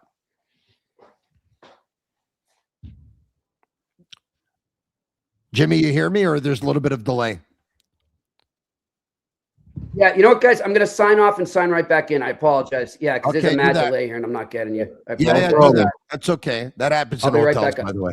Yep. That happens in hotels. Don't worry about it because we have someone else who's going to join us in just a couple of minutes who I'm sure wants to weigh in. Once again, Canadians now. Pierre, their schedule, Thursday night, they visit the Red Wings. Yep. I can't imagine Marty St. Louis changing up his lineup after a big, hard-fought win like this one. The only thing you're concerned about now, though, Tony's got to be Newhook. That's the only way I think he changes lineup if Newhook's hurt. And if he is, Veleno comes in? I don't know. I would say yes, but I don't know for sure. Well, it's either him or Laine. I don't think it'll be him. Pierre, why is he like an afterthought? Like I need you to think about this for a second, right? Patrick Laine? Yeah. The Canadiens power play went 0 for 7 on the weekend. Okay. And they played 2 games on the weekend that they lost. And I get it. Patrick, the way they lost, they didn't lose because of goals. They lost because of goals that they gave up and bad decision-making on the defensive side of the puck. Mm-hmm. But Laine's not even talked about anymore. Now, I said a couple of months ago, I don't think Patrick Laine will play another game with the Canadiens unless, of course, there's something drastic that happens on an injury front and 3 players get hurt at the same time and then there's nobody else here and boom, he's going to go. But why is he an afterthought, Pierre? Like he's not even mentioned, not even thought of. I don't think he fits into the way they play. The pace to his game just isn't there, and they want to play a fast game, and I just don't think the pace is there. And I think they just said, you know what, we're going to go with the guys we know here. That's what we're going to stick with. Jimmy, we're talking about Alex Newhook, who played 9.5 minutes tonight's game. Yeah, did you guys? Because I was listening on the way over. Did we figure out if there was something wrong with him physically? We don't know yet. Yeah, it was interesting. I talked to some scouts up in the press box tonight, guys, and every one of them is just admiring his game and what he's becoming for the Canadiens. Some of them had watched him back at Boston College, and they just really like the way he's fitting in for this team and how he's helping them. So hopefully he's healthy. I hope he can go on. Bobby says, I don't get it. It's like they made their decision and there's no turning back. On Laine? Yeah. Yeah, no. You almost get the feeling, though, Pierre, like there's something that we don't know. Like you just almost get the feeling that there's something. I'm not going to speculate on that. I understand. And by the way, your point is well documented to say that he doesn't fit because I have something actually. I have something that we're going to bring up on the podcast in just a second here. Okay, here we go. And we could talk about this. All right, here we go.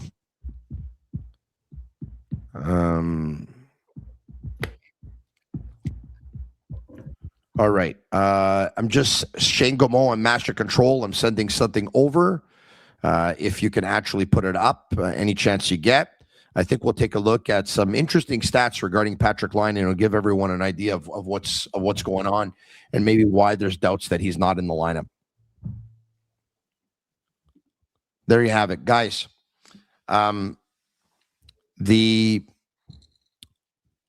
players that have been most used with Laine on the power play: Suzuki 153 minutes, Slafkovsky 150, Caufield 148, Kirby Dach 13, Brendan Gallagher 13, Ivan Demidov 12. The players he's played with most often, 5v5, Newhook 420 minutes, Kirby Dach 275, Jake Evans 96, Josh Anderson 63, Slafkovsky 58, and Joshua Roy 53. But look at this, guys. The goals for and goals against with those players. When Newhook, 16 goals for, 22 against, -6 differential. With Dach, 10-4, 12 against, -2 differential. With Evans, 0-4, 5 against, -5 differential. With Anderson, 0-4, 1 against, -1 differential. And with Slafkovsky, 1 goal for, 2 against, -1 differential. And with Roy, 3 goals for, 5 against, -2 differential. Pierre, your thoughts? I'm going to be listening to you. I'm leaving for 30 seconds, but I'd like for you and Jimmy to discuss this, and I'm going to weigh in as soon as I come back here. Go ahead, Jimmy. Well, I think you're right on, Pierre, where he just doesn't fit in. But my thing that I worry about with him, I mean, obviously it's well documented, right, Pierre, that they were trying to move him ahead of the deadline. And from a management point of view, if you're an opposing team and the Canadiens come to you and say, listen, you're interested to him, when you're seeing that he's not fitting in with the Canadiens, and as Tony said, I mean, he's just really nowhere to be found. I'll tell you, Pierre, when I was up in the press box, I saw the Canadian scratches. I didn't see him at all. I don't know. Maybe he has his own place where he goes when he's a scratch in the building, but it just seems like he's, I don't know if exiled is too strong a word, Pierre, but it just seems like an awkward situation. I'm with Tony, and going forward, how do you unload that other than buying him out? Yeah, I have no idea, but all I know is that he just, for whatever reason, he hasn't fit here. And I don't know if it's the pace. I don't know if it's attitudinal. I have no idea, but there's not a fit here. Well, he tends to be one-dimensional, right? I mean, it's 5-on-5. He's not exactly that great. But yeah, I don't know how they're going to go forward with him in the offseason. Clearly, he's not going to be part of this team going forward this season. But, how do you even get anything for him if you try to move him? I think the big question in the chat right now is who likes my PJs? Because, Pierre, you got a kick out of that after I got up and left, huh? You like those? All right, there you have it. You're better than that underwear you had on the other night. Yeah. I'm not wearing the diaper again. Or maybe I am. I'm full of surprises. Did you get a sponsor for that yet or what? Not yet. I'm not showing them again until I actually get one. So if Huggies wants to call my agent or whoever they are, or Pampers or whatever, $50K and up. All right, okay. Guys, we can understand after taking a look at those stats, the reluctancy to put him in the lineup, especially because, of course, the negative differentials. And you take a look at this team, and this team's quality, of course, is scoring goals. He can do that, so they don't need that right now. If it's going to come at a negative differential, like you put him in the lineup, if he helps you score a goal, but he is on the ice for 2 against, now you're -1, so he's not helping. But Pierre, would there be, and I know like he hasn't been in the lineup for a while. We don't even know what his game shape is. I don't remember when the last time he played, to tell you the truth. But would there be something that would have to happen with this power play where, okay, now they're 0 for their last 8. Would there be a moment where you say, okay, enough's enough. I'm going to get him on the bench, and I'm going to use him just on the power play if I have to. And if that's the case, who would he be replacing on the power play? So I was just going to ask you, well, there's 2 things. Who's he replacing in the power play, and who's he going to replace 5-on-5? Because somebody's going to have to come out of the lineup. So who are you taking out? Unless there's an injury. Unless there's an injury. That's yeah. Yeah. So if there's an injury, I mean, right now, as it stands, it's him or Veleno. Right. I think they'll go with Veleno before him. Yeah. Jimmy, what do you think about that? You think, like, as I think back, I'm not by any means putting Laine on the level of Sidney Crosby. I'm just thinking situationally, when we go back to the Olympics, remember when, people were suggesting when Sidney was hurt, do you at least have him on the bench there just to help with the bench and just be there as a confidence builder? Come on. Now you're being silly. Yeah. He's not the leader of this team. Come on. But I'm still saying, I don't want to waste a spot. I don't want a guy just sitting there for special teams. I want a guy that's going to be able to play both 5-on-5 and special teams. I'm not going to just have a specialty player in the playoffs. I think you're just wasting a spot that way. Pierre? I'm not saying anything. I just, no. Simple. Well, you agree with me, right? What's that? So do you think they should have him there just in a special team? I don't think he should play another game for the team. Exactly. That's what I think too. So I'm not going with this comparing him to Sidney Crosby nonsense. Like, I'm come not on. comparing him to Sidney Crosby here. I Well, said you kind of did. I'm not putting him on that level. I'm saying situationally, I don't think you waste a spot unless a guy can play both 5-on-5 and power play. That's okay. That's fair. But don't bring up Sidney Crosby's name before you do that. Gotcha. All right, and I hear what you guys are saying. And Pierre says I don't think he plays another game for the team. I don't think the team thinks that he plays another game for the team either. I'm willing to bet that I don't think he thinks he plays another game for the team either.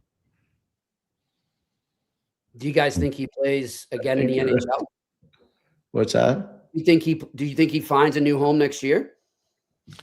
I think if he's going to play for minimum, there's always going to be one team that can say, I can give this guy a fresh start, and you know what? He can score goals, but he's going to have to play for minimum, I think. Yeah. I wonder what Dallas would do. I wonder what Dallas would do with the Finns. You think the Finns can get him in line? I'm just wondering. That's the one. If you were to ask me where I think would be a likely landing spot, maybe they go that route. But this is way down the road. Yeah. You know. All right. Let's the standings, the guys, Jimmy, I was talking about the game versus Detroit, but we'll get to it. Jimmy, Lane Hutson, it's always nice to hear the opinion of someone who's actually not living in Montreal. Pierre and I talked about it on the Bruins goal, the second goal. He's got to call a switch there, and Zaka goes to the net, and he probably has to go to the net and call that switch with Kapanen. He doesn't. Plays a little guilty the rest of the game. His shot is deflected by Josh Anderson. Then in the overtime, does an amazing play to cut off the 2-on-1. And then, of course, he starts it and drop past the Suzuki, who finds Cole Caufield all alone to just tap it in. An amazing, amazing play. Your thoughts on Lane Hutson's game? My thoughts on that is I remember earlier in the week, or even last week, Pierre, we were talking on the eye test about Lane Hutson and how he's finally, you hadn't seen a lot of frustration on the ice. Maybe he doesn't address you in between periods or after a game, but you didn't see it out there on the ice. And we've started to see that a bit lately. And he's, there's been times where he knows he's made some mistakes there, but I thought this was a great game in the fact that, he made a mistake early in the game, but he atoned for it. He didn't let it get him down. He didn't let it snowball. He made up for it. He focused even more, and he came back and factored in the next 2 goals for the Canadiens. So I thought that's a great sign for the Canadiens there, and I think it's a sign of maturity going forward for Lane Hutson. I want to bring up the hockey stat card if I can. There you have it. Look at Caden Goalie tonight. Look at Caden Goalie, the most effective Montreal Canadiens defenseman, guys, on the stat card. It looks like it's 299 from here. Lane Hutson with a 2.0. I can't see that, man. Old age sucks. 2.02. Alex Carrier is next. Noah Dobson, Jaden Struble was in the minus. That's a crazy stat card because I actually think Struble played a great game tonight. I'm having a hard time with this stat card tonight. I'm not going to lie with you. Wow. Isn't that weird, eh? Yeah. I thought Struble was great tonight, to tell you the truth. Yeah. Huh. Cole Caufield, Nick Suzuki, Juraj Slafkovsky, the most effective forwards on the Montreal Canadiens tonight. Shocking. The Stars came to play. We talked about it from the opening sentence. That's what happened for Montreal tonight, and it was good. Good thing they did. Jimmy, there's only a couple of points separating these two teams. In your opinion, is the difference between these two teams only a couple of points? I'll put it this: if they were to face off in the playoffs in the first round, I would go with the Canadiens in 5 or 6 games in the series. So I don't necessarily think maybe there's a couple points. I think, when it gets to the playoff level and the games go up a temperature there, I think the Canadiens would be the better team, hands down. I think the only way the Bruins could beat them in a series would be if Jeremy Swayman stole it. That's good. Jimmy's on to something there. I agree with that. I think that's really good thought. I mean, I don't think it's a good matchup for the Bruins. I don't think they could either. Yeah. Johnny Lazarus on Twitter. Cole Caufield is the best 60 goal scorer to never score 50 goals. Pretty funny, I think. But that's something. Once again, I'm taking a look at the pass, guys. Hey, Suzuki put the pass right between Charlie McAvoy's legs, guys. Under a stick, in between Charlie McAvoy's legs. That's unbelievable. And you know what? The Bruins had 2 players on Nick Suzuki as he's making that pass. They got caught as well. They got caught as well in the overtime. Somebody should call Cole Caufield's agent and say Johnny Lazarus says he's a 60 goal scorer. Pierre, how does this happen? Why are they? There's something in overtime, though, right? But are you concerned that there's a bunch of wins in overtime? There's a bunch of Cole Caufield goals on on 3-on-3 overtime, and obviously, should they make the playoffs, there's no 3-on-3. Is there a concern for you? Not really, no. Not really. I think Montreal has played well enough that 5-on-5 they would understand how to win too. I don't see that being an issue. Does it give them a bit of an advantage? Absolutely. It's why I thought he should have been on the Olympic team. They ended up winning. They ended up winning the gold medal, but I think if they had to redo some of their thought process, he would have been on that team. Reporter to Cole Caufield, Montreal hasn't had a 40 goal scorer in 32 years. Did you know that, Cole? Yeah, you guys talk about it a lot. Mark Denis to Cole Caufield at the end of the game. 40. What's next? Cole Caufield, 41. I was there for that. That was good. Pierre, can you imagine if he hits 50? I think I got to take a nap. Yeah.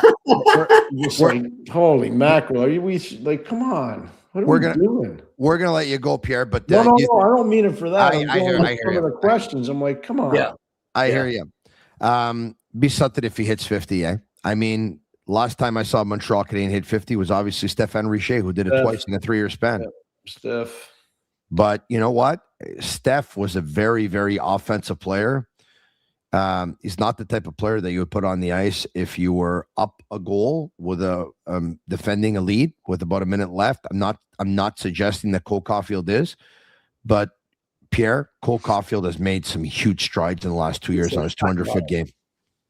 Oh my gosh. And the perfect tonic for him has been Marty St. Louis. People can say whatever they want. This head coach has really affected this player's play in a positive way. Mm-hmm. He really has. I'm blown away by it. I'm thrilled to death for Cole, for Canadiens fans. He's a great Montreal Canadian because he wants to be here. He's an American kid that wants to be there. I have a lot of respect for the way he carries himself. I know how he's perceived in the community. I know some of the people that know him really well. He's an outstanding member of this organization. Really, not because of the athletic part, just because of the way he carries himself. Yeah, he's an ambassador for sure. Yeah. Do we have our next guest? Okay, I'm going to get to him in just a second. I'm going to keep you guys on for about a minute because I would imagine that you'd love to say hello. He's brought to you by Fruiterie de Lard, a family-run business, a mainstay in the LaSalle community since 1995. Proud to continue offering the same fresh foods and flavors they have for the past 30 years. From fresh fruits and produce delivered daily to an ever-expanding assortment of deli meats, cheeses, and sandwiches, you'll find personalized service and friendly faces that make you feel like family at Fruiterie de Lard. Let's bring in Brian Wilde. Brian Wilde, presented by Fruiterie de Lard. Fresh foods and flavors for over 30 years. Brian, how are you? I am very well. I am so happy that you are all here for the crossover because I want to mention something that half hour I've been listening to the show I haven't heard yet. Tell me. That's good. In the overtime, Lane Hutson breaks up that 2-on-1, right? Yes. And then he gets chased around the ice. Yes. Yeah. Finds refuge behind the net. Yes. Loses his check. Guys, we've never mentioned this before. Rushes to the blue line. Exactly. Spins and turns. Yes. You know what? He did all of that on the ice for 2 minutes and 20 seconds. Yeah. Not only does this dude do all of those things, he's probably got one of the best VO2 maxes that you've ever seen in hockey. To do what he did at 2:20 into not only a shift, but a 3-on-3 shift? Phenomenal. In game 67 of a game where he had already played over 20 minutes and the game that the coach was calling the most important game of the year. Yeah. It's unbelievable. Phenom. Hey, Brian, I have a question for you. Yeah. Yes. Brian, you got 40 goals so far this year. What's next? A better question? Oh my God, are you kidding me? Yeah, but I like Mark. Mark does a really good job on those. Yeah, that's a tough moment because the fans are going crazy and everybody's caught up in the enthusiasm at that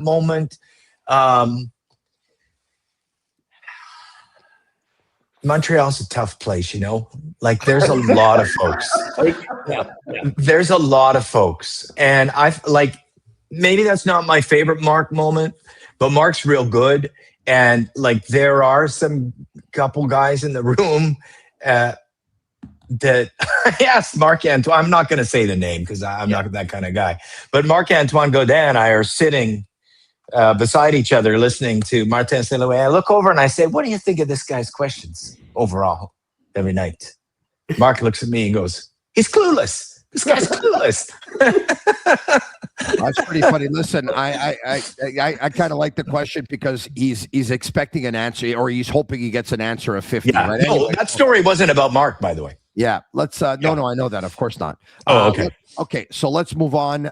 Pierre, can you? I think a lot of people heard about it, but you were supposed to be in Montreal, right? What happened? Jimmy was in Montreal. St. Patty's Day today. By the way, happy St. Patty's Day to everyone, especially all our friends, of Thanks course. for coming down, Tony, by the way. The Irish community. Jimmy was at Hurley's earlier today, and it was a pleasure to hang out with Jimmy there and to give some of my time. Jimmy, it's me that thanks you for in turn giving me some of your time tonight. But Pierre, you had hoped to make this trip, right? I was on my way. I'm coming tomorrow at 5:33 in the morning. I'll be in Montreal and I'm driving to Lake Placid, but we had terrible weather. Oh, really? Lake Placid? Oh, sorry. Yeah, the whole eastern seaboard was bad. Yeah, So, 5,000 flights canceled. Yeah, it was ridiculous. So I got stuck at the airport in Savannah, Georgia, and then I turned around and went home because I couldn't get out. The winds were terrible in Montreal today. There were planes that were landing that, were having a hard time landing, and luckily, and thank God they did land. I saw videos of a building that just the entire bricks, the side of the building, all the bricks just flew off. Wow. And it was a lot of lampposts were down, a lot of lights were not working, a lot of homes lost their electricity. And I actually hesitated this morning before leaving to go to work because I didn't know if we had power. We ended up checking with Hydro to see if there was power at the workplace, and there was, and that's why I went in. But anyway, it was a tough day in Montreal today for a day where there was not a lot of it was just winds. The winds And it was were beautiful yesterday. It was Listen, I was driving to work earlier this morning, and I'm telling you, I mean, my car was swerving like left, right. The wind was just taking it from one lane to another. It was pretty scary at one point. Pierre, so you're coming in, but you're driving straight to Lake Placid. Are you going to spend some time in Montreal or not? No, I'm going right to Lake Placid tomorrow to work with Jimmy Murphy at the All Lake right. Placid Brewery, and then I'm broadcasting the ECAC Final Four. And Jimmy and I are working there till Friday, and then I'm there Saturday night, and then I fly to Pittsburgh for Mario Lemieux's fantasy camp, which I love coaching at every year, so that's good. But I'll be with you every night, Tony, every night. Mario Lemieux, man. Oh, my God. Mario Lemieux. There will never be another Mario Lemieux. No, there won't. And Pierre, when he gets to 50 goals, I'm going to say, what's next? well, for Mario, what's next after 50 would probably be like 90. Brian, it's before Pierre goes, it's pretty cool, right? Like you and I, we study all these 32 teams in the National Hockey League like everyone else, or we try. And we try and, know all their rosters and their forwards and their defensemen. And it gets tough. Let's be honest. You really, really got to work at it. It's tough. And not a lot of people that follow sports, follow hockey, know all the players in the game. It's very, very hard to do. Pierre McGuire knows the NHL. He knows the American Hockey League. He knows college hockey. He knows women's hockey. He knows ECAC, and he works women's hockey games as well. Pretty cool, right? Yeah. So, Yeah. There's one young lady, I want you to remember her name, Molly Boyle. Molly Boyle. Remember that name. On St. Patrick's Day, I can remember the name Molly. She is a spectacular defender from Yale University. She's in her first year there. She will play in the 2030 Olympics. She is off. How old is she now? 18? Yep. She's from Situate, Massachusetts. She went to Phillips Andover Prep School. She is something else. Hey, Jimmy, you saw her. Yep. She's special. Wow. Cool. Guys, I'll look for it. Jimmy and Pierre, thank you so much for your contributions tonight. My pleasure, guys. It was awesome. No, Jimmy, great job. I'll see you in Lake Placid. Tony, thanks. Yeah. I'll talk to you on Thursday night. And Brian, miss you. Mhm. Miss you, man. Miss Yeah. you. I'm right here, buddy. I'm right here. Let's do more. Thank you, guys. The guy in that corner there, Yeah. it's up to him. Ask him. Right there. That guy. No, hold it. That guy. I miss you, Brian. He's See you he's guys. We'll get a great picture of him. See you later, guys. See you guys. Yeah, happy St. Patrick's Day. Tony. Tonight Wow. was Tony. What a game. Jeez. tonight was a big one. Tonight was a big one. They needed this one, Tony. I was halfway through that game and I was texting friends and thinking, man, I don't have a good vibe watching this team. The defense looks like it's struggling. They're giving up a ton of chances. They're relying on their goalie too much. I did not see a good result coming tonight. I didn't see it. And if they lost 3 in a row, I felt like a young team could get fragile pretty fast. I mean, this was massive, Tony, that they got 2 points tonight. Massive.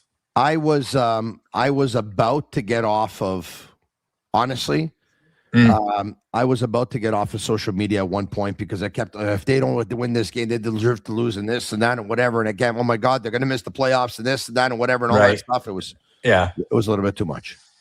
Yeah, it can get a lot, but I'll tell you what, I've underestimated this guy a lot, and you and I have had a lot of conversations, and I always start mine with what he looks like technically, and you always start yours with the guy's a winner. And I'll tell you what, like he put in a goal save above expected of 2.84 tonight. Last I looked, 2.84. Like that's a giant number. Like, and I'll tell you what, if they were winning by 3, he probably would have put a goals in above expected. Not really good. You know what I'm getting at? He knew he needed to make all of those saves. And he made all of those saves. The guy's a winner. He's a winner. Explain it all for those who are a little bit lost right now. What you're talking about? Well, Jakub Dobes, you and I have been talking about in terms of where he ranks in the goalies, and I've really underestimated Jakub Dobes all year long. I always looked at technically what he does, and not really thought he was a pretty looking goalie, in terms of square and stuff like that. But he's a winner. It's obvious that the guy is a winner. When he needs to make a save, he makes the save. The final statistics analytically tonight is that the Bruins should have scored 5, and they got 2. And they wouldn't have got a result if it wasn't for him. And we're all talking about Cole Caufield because he's super exciting, and 40 is a big number, and it's fantastic. And Laine was unbelievable, holding them at bay and making that incredible play on a 2-on-1 at the 2:20 mark in his shift. And then charging down ice and continuing on. Those things are all amazing, but Jakub Dobes needs to be spoken of. That was a performance, or they don't have any magic. There's no Caufield. There's no Suzuki. There's no Hutson. There's no magic, because it would have been 5-2. And Jeremy Swayman is a pretty darn good goalie. Yeah. And Dobes outplayed him. And that's hats off to Jakub Dobes. I want to take back a lot of what I said, because it doesn't matter if you're pretty. Stop the puck, he does it. Win the game, he does it. Very impressed by him. Very, very impressed. You know what? He wins a lot. He wins a lot. And this is why some said to me, man, you're getting upset here. It was late in November. Mm-hmm. They beat the Buffalo Sabres at home on a Monday. Yeah. They traveled to Calgary. They go with Dobes beats the Sabres. They go to Calgary. Dobes plays, he wins. The next night in Edmonton, Montembeault plays, he loses. They were up 5-3 with 9 minutes left. They lose 6-5. A couple of nights later on a Saturday night, Dobes plays versus Vancouver. They win. A couple of nights after that on a Tuesday, Dobes plays versus Seattle. They win 4-3 in overtime. And I come back home, and on the Thursday, they announced that Montembeault is going to play on Saturday night versus Ottawa, and he ended up playing a couple of games. And then when Dobes was able to get back, if memory serves me well, whether it was right after or just right after, he cooled off.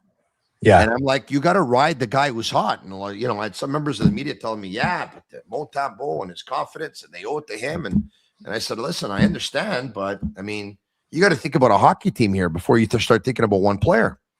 Yeah, you got to write the and now they're talking about, well, yeah, Marty's got to play the guy who gives him the best chance to win. Well, that's all I was talking about, and was at the end of October and early November. It's all I wanted. That's right. And here, the Canadiens now, after 67 games, are 37-20 with a bunch of overtime stuff. So that's 17 games over NHL 500. Jakub Dobes is 14 games over NHL 500. That's only 3 left. Like, where are they without him? He's the guy that's responsible for 14 of the 17 games over 500 that they are. And the other 3 that remains is spread out over the other 2 goalies. Now, I said the other day that I thought there was a really good chance that Fowler would start night number 1 in the playoffs should they make them. You got to look at a game like this with everything on the line. They've already lost 2. They aren't looking really good. You got to look at him getting a real long look to be the starter on. They got to start Dobes. They got to give him that opportunity. He's deserved it. Yeah. He's deserved it.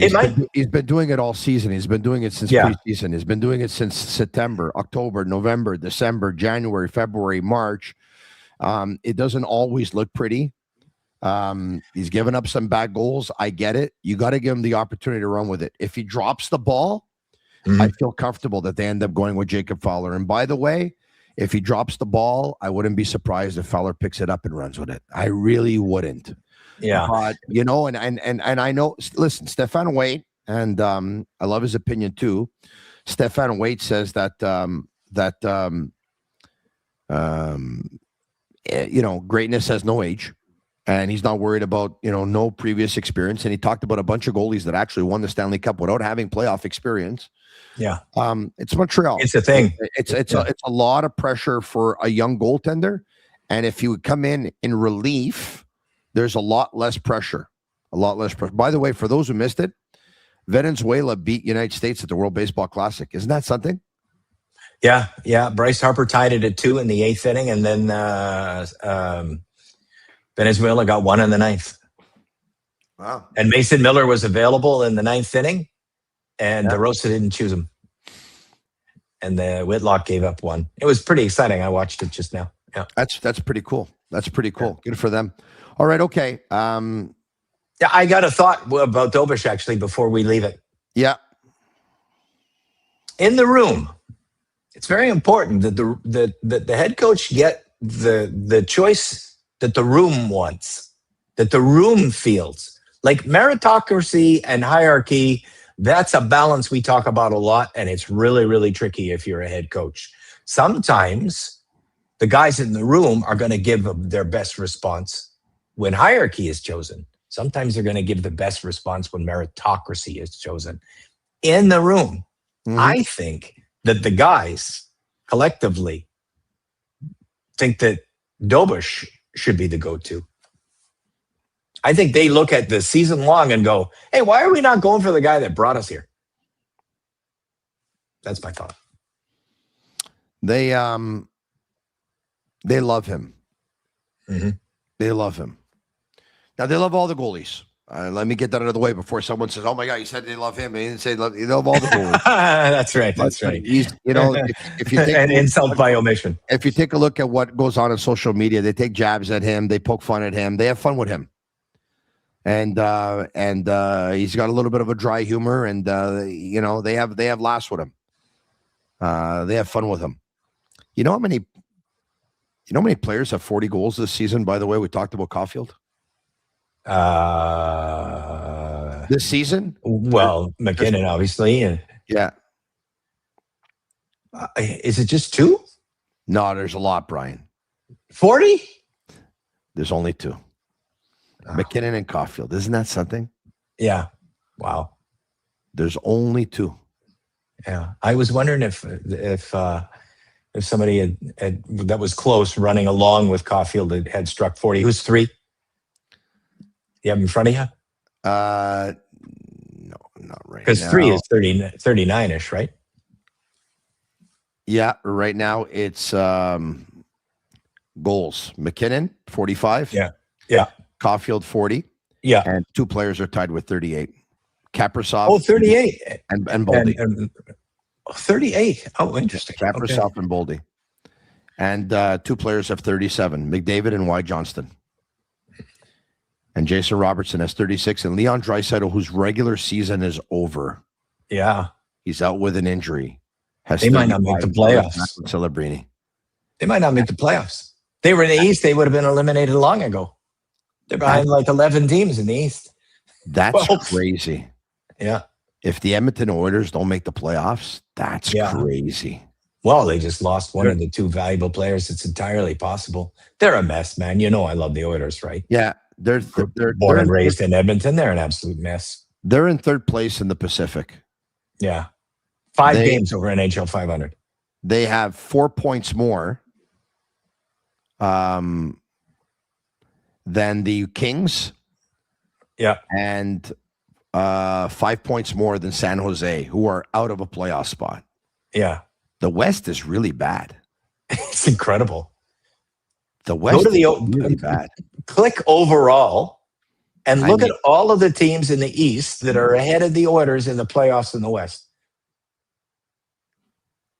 Like, it's crazy. Like, the Flyers, I think, are ahead of the Oilers.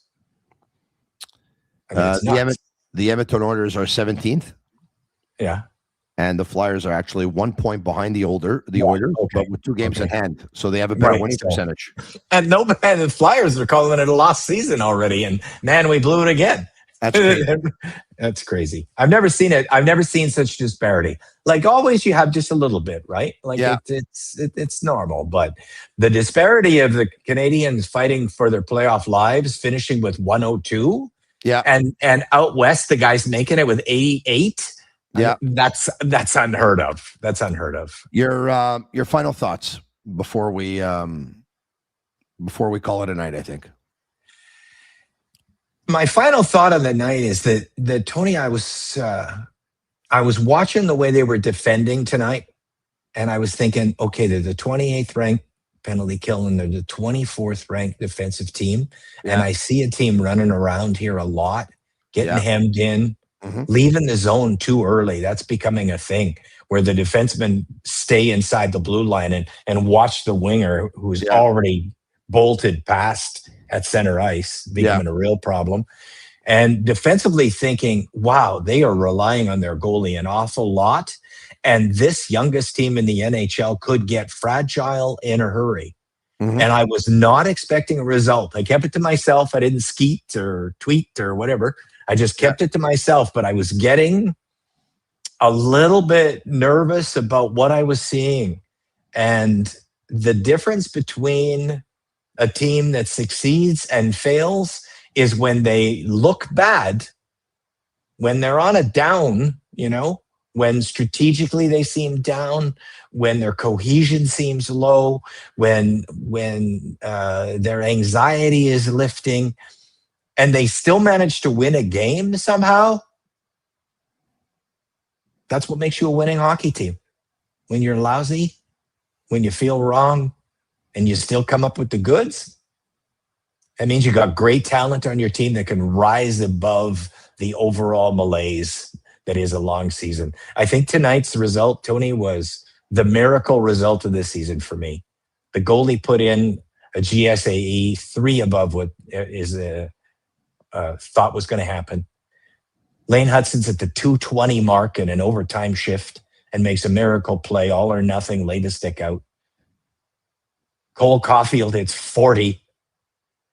They had to have all of the talent that rises to the top on a consistent basis do exactly that, to have that moment. That's what great players do.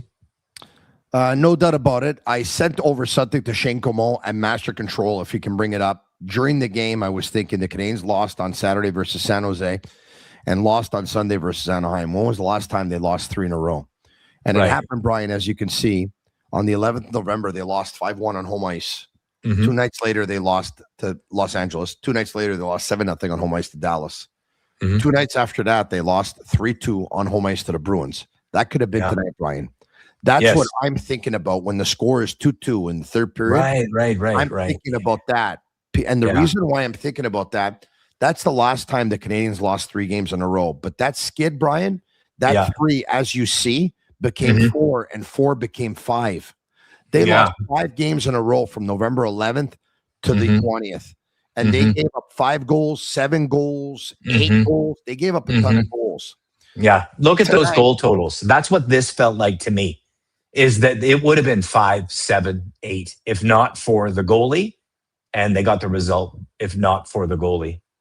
It's a good scenario, yeah. Tonight could be a win that propels them in the final 15 games of the regular season and says, you know what, we're making these playoffs. Let's go. And I asked Brian, and I asked Pierre McGuire. I said, Pierre, I can't see the Canadiens making like a change to their lineup on Thursday night in Detroit. Like it's gonna be Dobes, don't you think?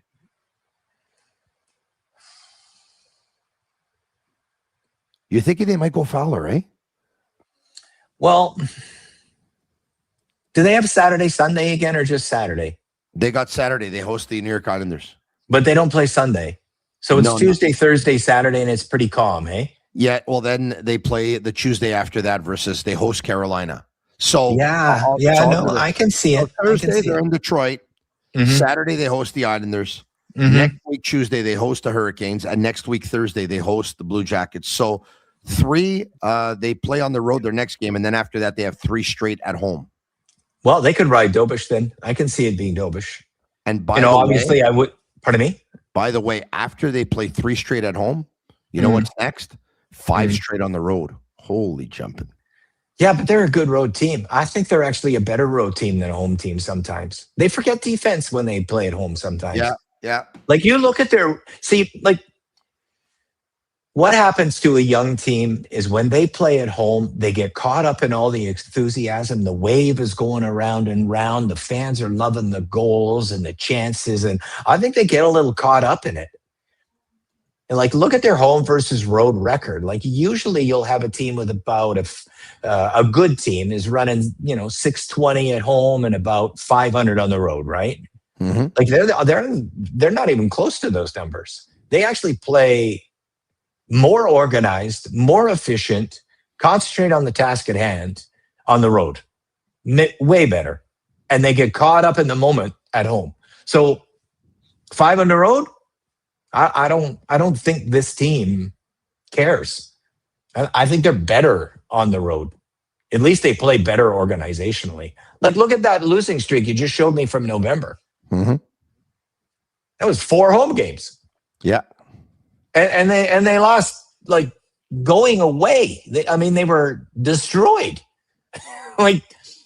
You didn't think they were ever going to figure out. I remember I was being on the air with you then. We were talking a lot about their size against LA and Dallas, right? We were talking about the physicality of those teams that play a big game like LA, Dallas, Boston, and it was too much for them, right? Yeah, they just seem to lose versus those big teams all the time. Exactly. So that felt like it was going to be the theme. And then defensively, it felt like it was going to be a theme. And if you look 24th overall defensively, it's still a theme. And I, in the Call of the Wild, called for coaching change next year. I don't think they can run it back next year, Tony, like this. You can't run back Letowski and Robidoux, 24th in defense and 28th in PK. You can't run that back, Tony. It's not good enough. They didn't run Eric Raymond back, did they? They fired him. And he was 28th too with those 2 goalies. So why do you continually forgive 24 and 28? And the head coach obviously isn't going to be held responsible for it.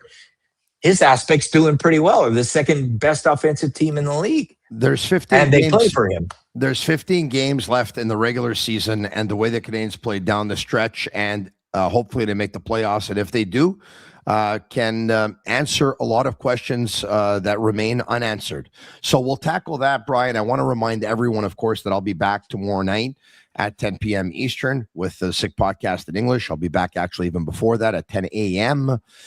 Eastern tomorrow morning with Le Sick Podcast en français. And I'll be back, of course. I'm on immediately after every Montreal Canadiens game.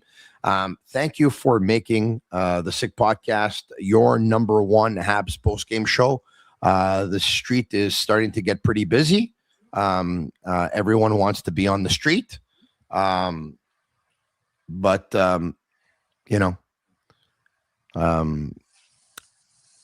we work hard. That's it. We work really hard. and we plug away, and we watch. We're prepared. We're passionate about it. We leave it all on the line. We're willing to go the extra mile, and it's nice that it's recognized, and it's really, really cool. And we appreciate the support. Thank you very much, everyone. And you know that there are 2,300 people watching right now. You know what? Take questions. You tired? No, I'm not tired at all. I'm not just tired. Let's take a question or two. You know what? Shane Gaumont on Master Control. Take a couple of questions. I'll be back. I'm going to go to the men's room so I don't have to go in. I'm not wearing a diaper. So. All right. Take your 30 seconds. I'll find something to say. Look what I am wearing. Oh, Jesus. Again with this. Oh, pajamas. Well, that's fine. That's okay. That's fine. Pajamas are fine. Eh? Pajamas are fine. It's actually kind of, I don't go to bed with the pajamas. I go to bed in my boxers, in my man-made, actually, in my man-made boxers. Oh, yeah, I know that company. Yeah. But when I'm at home, when I want to be comfortable, I slip into pajamas. I do that all the time. Nice. Shane Gaumont and Master Control. You know what? 2,300 people there. They're there for us. We're going to be there for them. I'm not going to let them down. They want to stick around. I'm going to stick around. Yeah. Go do your business and do your business and come on back in 30 seconds because that's a good number. And, it's like that after a win, right? Because when it looked like they were going to lose that game, I'm sure that 2,300 people wouldn't, because I actually am a big fan of, like, for example, the Philadelphia Phillies baseball team. And after a game, when they lose or I'm really disappointed, man, the last thing I want to do is listen to a podcast or read an article about it. So I wouldn't read my Call of the Wild, I don't think, sometimes after a super disappointing loss myself. But I'll tell you what, like I said to Tony, though, I was really not having a good vibe about what I was seeing defensively. And I know I'm saying a lot here, suggesting that the changes have to be made to the coaching staff, but it's been they've had a really long time and a big wide open window to get this defense settled.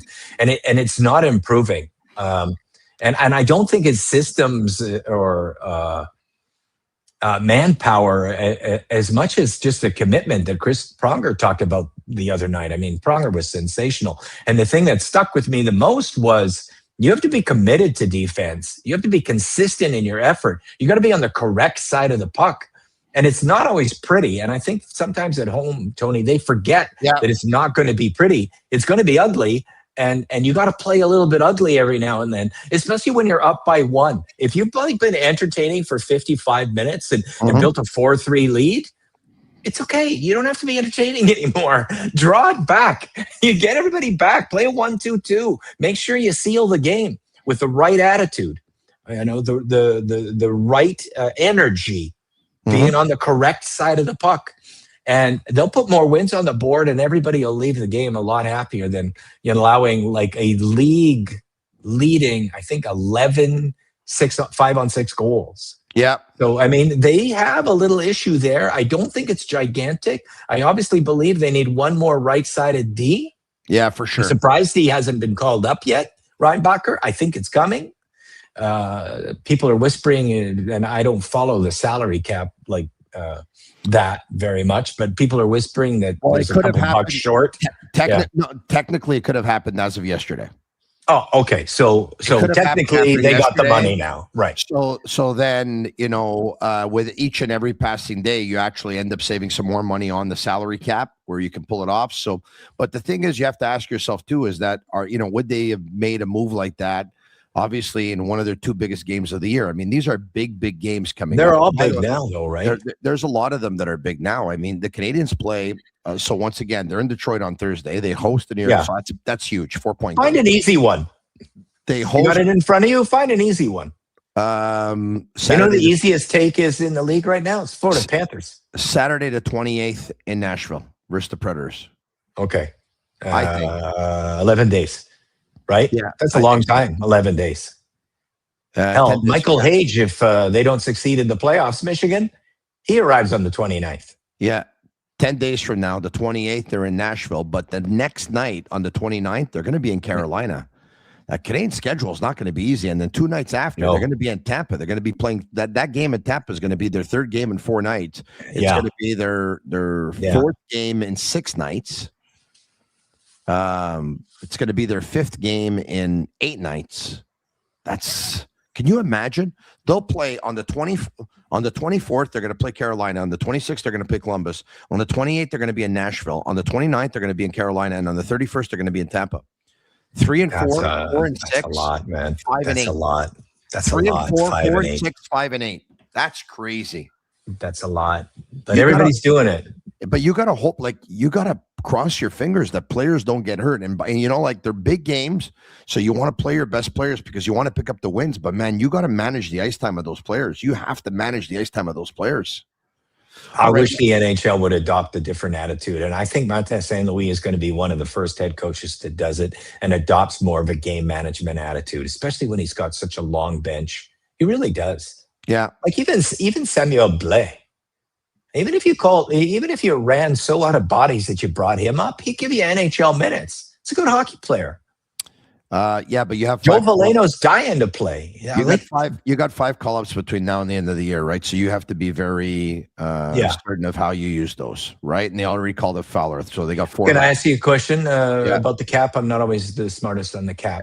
I might not know the answer to that, but but Hage wouldn't be considered a transactional, would he? Isn't it or is it call up from Laval call up? Hage, I believe, would be transactional. Okay, so that'd be Hage, Reinbacher. Yeah. And then you got to leave 3 open for anyone that might get injured. No, because anyone that's injured, those are kind of like emergency recalls, so they don't count in the 5. You have. So Blais would be a decision to bring. So you have. So that's not happening. You have standard recalls. You have 5. Right. But should you have injured players or you need to call one up, it doesn't get used in the 5.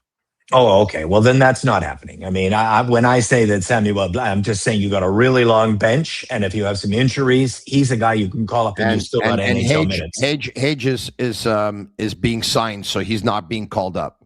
Exactly. So he doesn't go in that number? He doesn't go in the number, no. You have Fowler. If you use Reinbacher, that's 2. If you use Florian Xhekaj, that's 3. So you'll be fine. You'll be fine. Right. And Hage is plays this weekend in the final against Gavin McKenna, Penn State. That's in the Big Ten Conference. Mm-hmm. And then as the number 1 seed in the country, he will then the following week start the regionals. There are 16 teams. And if he loses at the regionals, he'll be signed on the 29th. Yeah. Monday the 29th. Yeah. If they win at the regionals, and there would be on the 29th 8 games left in the season. I believe it's 8 or 9 games that Hage could play. Yeah. It would be massive. Not hoping for a loss because the man himself wants a win, so I'll hope for what he hopes for. But if he did get eliminated in the regionals, probably in Albany, by the way, if he wanted to go to the games at the regionals, that's where Michigan will likely play, is Albany, New York, which is 4 hours from here. Yeah. Should he fail there and they don't make the Frozen Four, which is, believe it or not, in Las Vegas this year, Tony, he would play April 13 to 15. So his season would conclude at the Frozen Four the same day the Canadiens season concludes. So he would only then, his first game would be game 1 of the playoffs. So the likelihood that Michael Hage comes and plays for the Canadiens, I think, is entirely incumbent upon whether they win the regionals in Albany in late March and head to the Frozen Four. Should they not be one of the Final 4 teams, I think he plays 9 games for the Canadiens. Should they make it to the Final 4? I don't think he plays this year for the Montreal Canadiens. Wow. That's something. I haven't playing this year a game for the Canadiens. Right, but so it's playoffs game 1. Yeah, I hear you. I got I just saw a tweet. Jimmy Murphy came on and he said, you know what? He thought the Canadiens were the better team, and if it wasn't for Swayman, this thing would have been over in regulation. He thought that what? No, not to me. Hey? No. Pardon me? Not to me. No. No? No. No, the opposite. The opposite, eh? Oh, yeah. And statistically, no. I have some stats for you, though. The goals expected in the game was Boston 5, Montreal 3.5. That was the goals expected. Not to not to suggest Swayman wasn't good. Swayman was not to suggest Swayman wasn't good. Swayman was good. Yeah. Okay. He saved a goal 0.5 above expected, but the other guy, Dobes, saved 3. So the final score 5 to 3.5 as the expected, based on shot selection and stuff. The algorithm said it should have been a Boston win.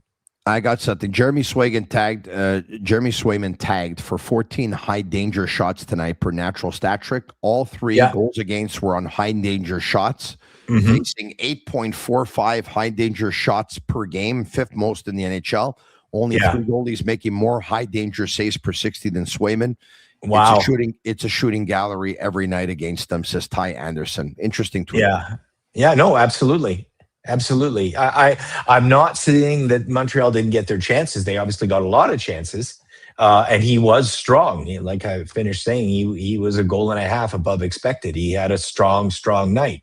But so did Craig Binnington, believe it or not, except for Connor Hellebuck was world beating. I do that every time. Yeah. Every time I say Binnington's name. I hear you. No, it's okay. Don't worry about it. Okay, why don't we do this? Why don't we do this? 5 quick questions. All right. Claudio, who's playing center on the second line, Cappy or Newhook? Cappy. Yes, Cappy. It's just the face-offs every once in a while on the other side. Newhook's supposed to be stronger there, even though the stats don't bear it out. Yeah. Second. Hub City Icon. How quickly do you offer Josh Anderson an extension? That July 1st eligibility is coming in hot. Well, it's not this year; it's the following year. So he's got another year after this year. And so I don't have to think about it yet. And no, frankly, I don't offer him. I think there are people ready, and he's done. I don't offer any of those 3 guys a contract when they're done. Him, Gallagher, and don't know. Yeah. Well, yeah. No. Yeah, you're right. Next. When does Brian get his own show on Sick Call the Wild Card? Brian can have his own show whenever he wants it. So it's up to him. He knows that. Next, 4. Caufield, 50 goals or Suzuki 100 points, which is more likely this season? Oh, well, that's interesting. I haven't done the Suzuki numbers, but I did crunch the Caufield numbers after he scored his 40th tonight. He is on pace for 48.87. I have something for you.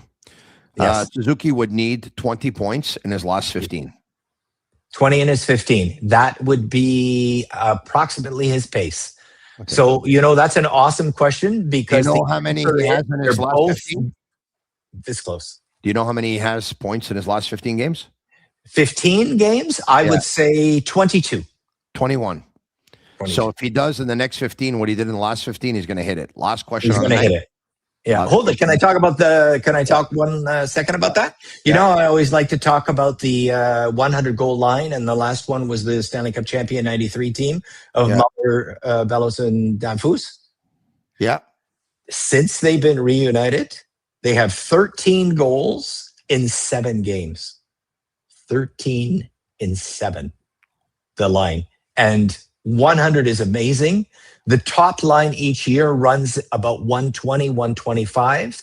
They're pacing out right now at 150. So they have been carrying the team. Obviously, the sample size is super small, 13 goals in 7 games, but this is a phenomenal number. And that is, if they get to stay together, the next 100 goal line and supplanting 1993, just like Caufield just supplanted 1994 for Danfus. Last one. Vid Zombie, are we going to see Arbor next game? Or are we going to see Struble stay in the lineup thanks to a solid game? I thought Struble was solid. The advanced hockey stat card doesn't say that. But I thought he was. Here's something interesting, though. You know how Pierre had a problem with the stat card tonight? And when I saw Struble was where he was on the stat card, I took a look at the analytics. He was super strong. In fact, the partnership was really strong. Like Struble had a really great night, and it's the first time that either Struble or Jack Guy had, at least in the analytics, a great night. So I think Struble definitely has to play again. You can't punish him for being as good as that. The only pairing that has struggled tonight was actually Mathis and Dobson. They struggled, huh? They did. At least that's what the, Corsi, Fenwick, and expected goals said. Yeah, that was the line that had trouble for sure. Pardon me, the pairing that had trouble. Brian, and the line that had trouble was Deneau's line again. Yeah. Thanks for doing this, man. What a great podcast tonight. What a great show. What a great game. Canadians win by a score of 3-2 in overtime. Marty St. Louis called it the most important game of the year for the Canadians going into the game. They were down by a score of 1-0, and then they're down by a score of 2-1. They're able to pull this off 3-2 in overtime. Hutson to Suzuki to Caufield, and Cole Caufield scores his 40th goal of the season, becoming the first Montreal Canadiens player to score 40 since Vinny Danfus did it back in 1993, 1994. Think about it, Brian. So many younger fans than you and I. Yeah, you're seeing a Montreal Canadiens player score the 40 goals for the first time in their lives. It's crazy, right? Right? It's crazy. I predicted that on draft night. You did? Yeah. Wow. Yeah. I can't find the damn tweet, though. I make a search and I can't find the goddamn thing. I wish I could because I want to gloat. I hear you. I want to retweet that baby and look, oh my God, the guy said this in 2019, June 21, but I can't find it. I believe you, Brian. Don't worry about Thanks, it. buddy. I appreciate it. Don't worry about it. I won't worry about it. That's a promise. You have a great night. I'm going to get to bed, and I'll be back up tomorrow morning at 8 o'clock in the morning when my first radio hit, and then podcast in French between 10 and noon or whatever it is, and then my second radio hit at 1 o'clock in the afternoon. Hardest working man in show business. Then I got TV at 5:30. Then I'm going to play pickleball. Oh, good. You're enjoying that, huh? Yeah, nice. I've gone 3 times already, so it's going to be my good for you. And then I got the podcast tomorrow night, so we're going to try and get some rest somewhere in between. I don't know when, but we'll try. All right, Brian, have a great night.